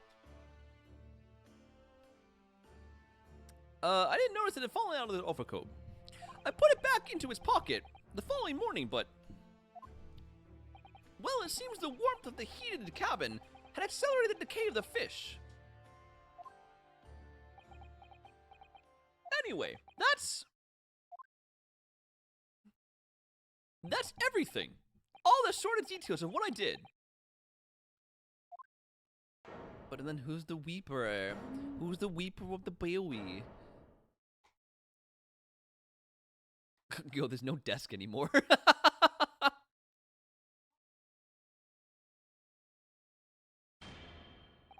I've heard enough. We've arrived at the truth about the murder of one of the country's most capable and respected police inspectors. The witness will be tried in the coming days. Got right, Ace? For a crime of such a vile nature, you can expect the most severe penalty. But what about the Weeper? An exchange of assassins? What a foolhardy idea! Mr. Jikoku, one last detail. Who was your counterpart in Britain? Who was the mastermind behind the assassin exchange? Nothing you say now can make matters any worse for you. Just tell us. Enough! Jeez, he's angry. I've already told you that I cannot say. What? Why? Even though, as things stand, you may very well never set foot in your homeland again. What are you waiting for? Can't we get this over with now? It's finished. All of it. I'm finished.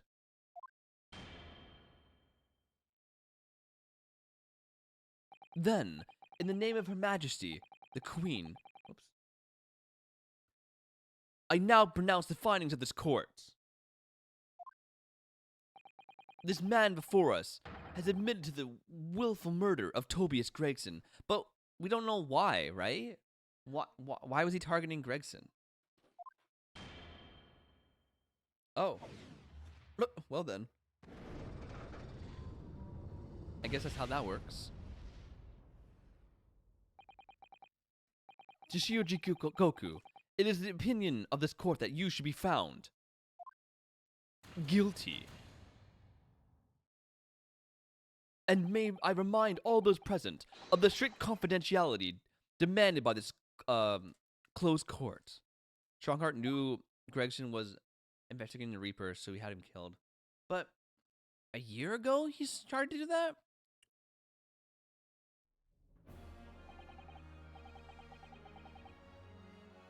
Oh, I moved the camera. Whoops.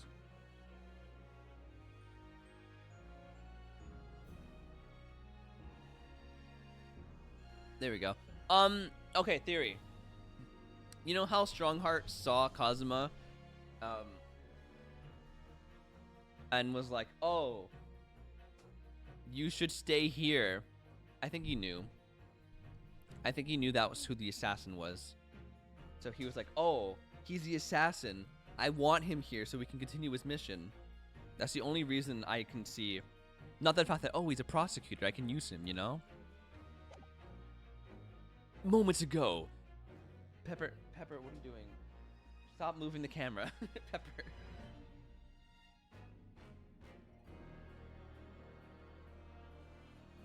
Bozo behavior. Anyways. Moments ago, Mr. Jigoku signed a written confession, admitting to the murder of Inspector Gregson and the subsequent conveyance of the body. In short, the defendant's innocence has therefore been established beyond doubt. Oops. Oh, wonderful! Well done, Mr. Naruto. Yes, thank you. Is something wrong? I'm just a little troubled by his silence. The true identity of the Reaper of the Bailey and this extraordinary assassination exchange. We do remain in the dark about these mysteries. However, insofar as the indictment brought against the defendant in this trial, we have reached a conclusion. I have every intention of pursuing both mysteries. As a prosecutor, As you wish. Now, for the formal adjudication. I hereby declare the defendant, Barak von Zeeks. Objection. No, what? No, so it doesn't look like this is the end quite yet, streamer. You may go. I don't want to keep you here against your will. The prosecution calls for the adjudication to be deferred. Counsel. The accused's innocence hasn't been fully established at all.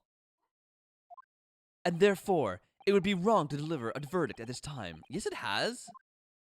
That is the prosecution's unwavering position. What? But Judge Jigoku has already confessed. Bye, guys. See you later, streamer. Bro, this is getting a little redonkulous in here, man. Isn't that right, Pepper? Isn't that right? She's sitting on the bed with Clem watching stream. Yeah, Grace has already been killed. And it was just proven that it was... What's his nuts? Jigoku. So why are we still pressing? Nevertheless, Barak von Zeeks has committed crimes for which he must be punished. Well, it would appear you have information that the court would need to hear, Prosecutor Asugi. Certainly, the murder of Inspector Gregson was actually carried out by Jigoku. But it's clear from the witness's testimony that he was coerced into complying with the plot. Into this sick, merciless assassin exchange. That may be true, but So what I want to know is, who coerced Jigoku? Who was pulling the strings? The victim went to France, having been ordered on a mission of the Reaper, only to be murdered. In other words, the mastermind behind the assassin exchange is someone in a position to give such an order. As we've already established, the Reaper himself. Well, certainly, that would appear to follow. The prosecution hereby formally accuses the man in the dock, Barak von Zeeks, of being the Reaper of the Bailey, and furthermore, I'm going to prove his guilt beyond all reasonable doubt. What? Bro, Kazuma. Jesus Christ, dude. Order, order! The Reaper of the Bailey is a long-standing mystery council. Are you suggesting you have some new information with which to build a case? Scotland Yard has already investigated Lord Van Zeeks very thoroughly in that regard, and they found no evidence whatsoever to substantiate the claim that he is the Reaper. Perhaps, but circumstances have now changed. What do you mean? It's already been established that the assassin exchange was negotiated with Jigoku by the Reaper himself, which means we now have a new line of questioning to which to identify definitively the man's identity.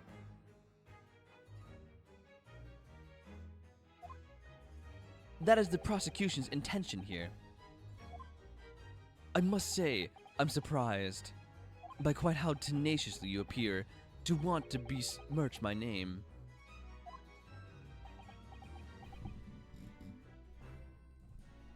You are guilty of an unforgivable crime, Lord Van Zeeks. And I will bring you to justice for it. Whatever it takes. That explains Cosmo's silence before. He'll stop at nothing to finish what Lord Van Zeeks unwittingly started 10 years ago. Very well. Whilst it's extremely irregular, I will on this occasion grant the prosecution further opportunity for the witness testimony. The defendant will disclose any and all involvement that he has had with the Reaper in the assassination exchange. I thank you, my lord, for guiding the court so wisely. I hereby declare this court to be in session for a supplementary hearing. Oh my god! I thought we were done. I thought we were gonna start wrapping things up. Oh, and there it is. Pray, turn a blind eye to the discourtesy as I verify that this vile and unremitting accusation hasn't scored the contents of my hollowed chalice. Lord Van Zeeks! I first had to suffer the studium of the Reaper 10 years ago now, and ever since that time, I've endured the weight of implied guilt that's gone with it. So I welcome the chance to testify now, and crush those allegations once and for all. Good. Good. Then let justice decide, Lord Van Zeeks. Leg up, wine out, Sam. The prosecution seeks to begin building its case by calling the accused to the stand as a primary witness, in order that he may answer the accusation brought by prosecution that he is the Reaper of the Bailey. And what says the defense? Putting the defendant in that witness stand can be extremely dangerous. And Kazuma is so emotional at the moment, he's not thinking logically. You're right that he's not himself. But I knew it would be like this. And I came here today determined to face him through whatever might arise. As a lawyer, and as a friend. Then that's what we must do. The defense has no objection, my lord. I like my men to party. Very well. Defendant, you will take the witness stand and give formal testimony on the subject of your involvement with the Reaper in the assassination exchange. As you wish, my lord. Bro.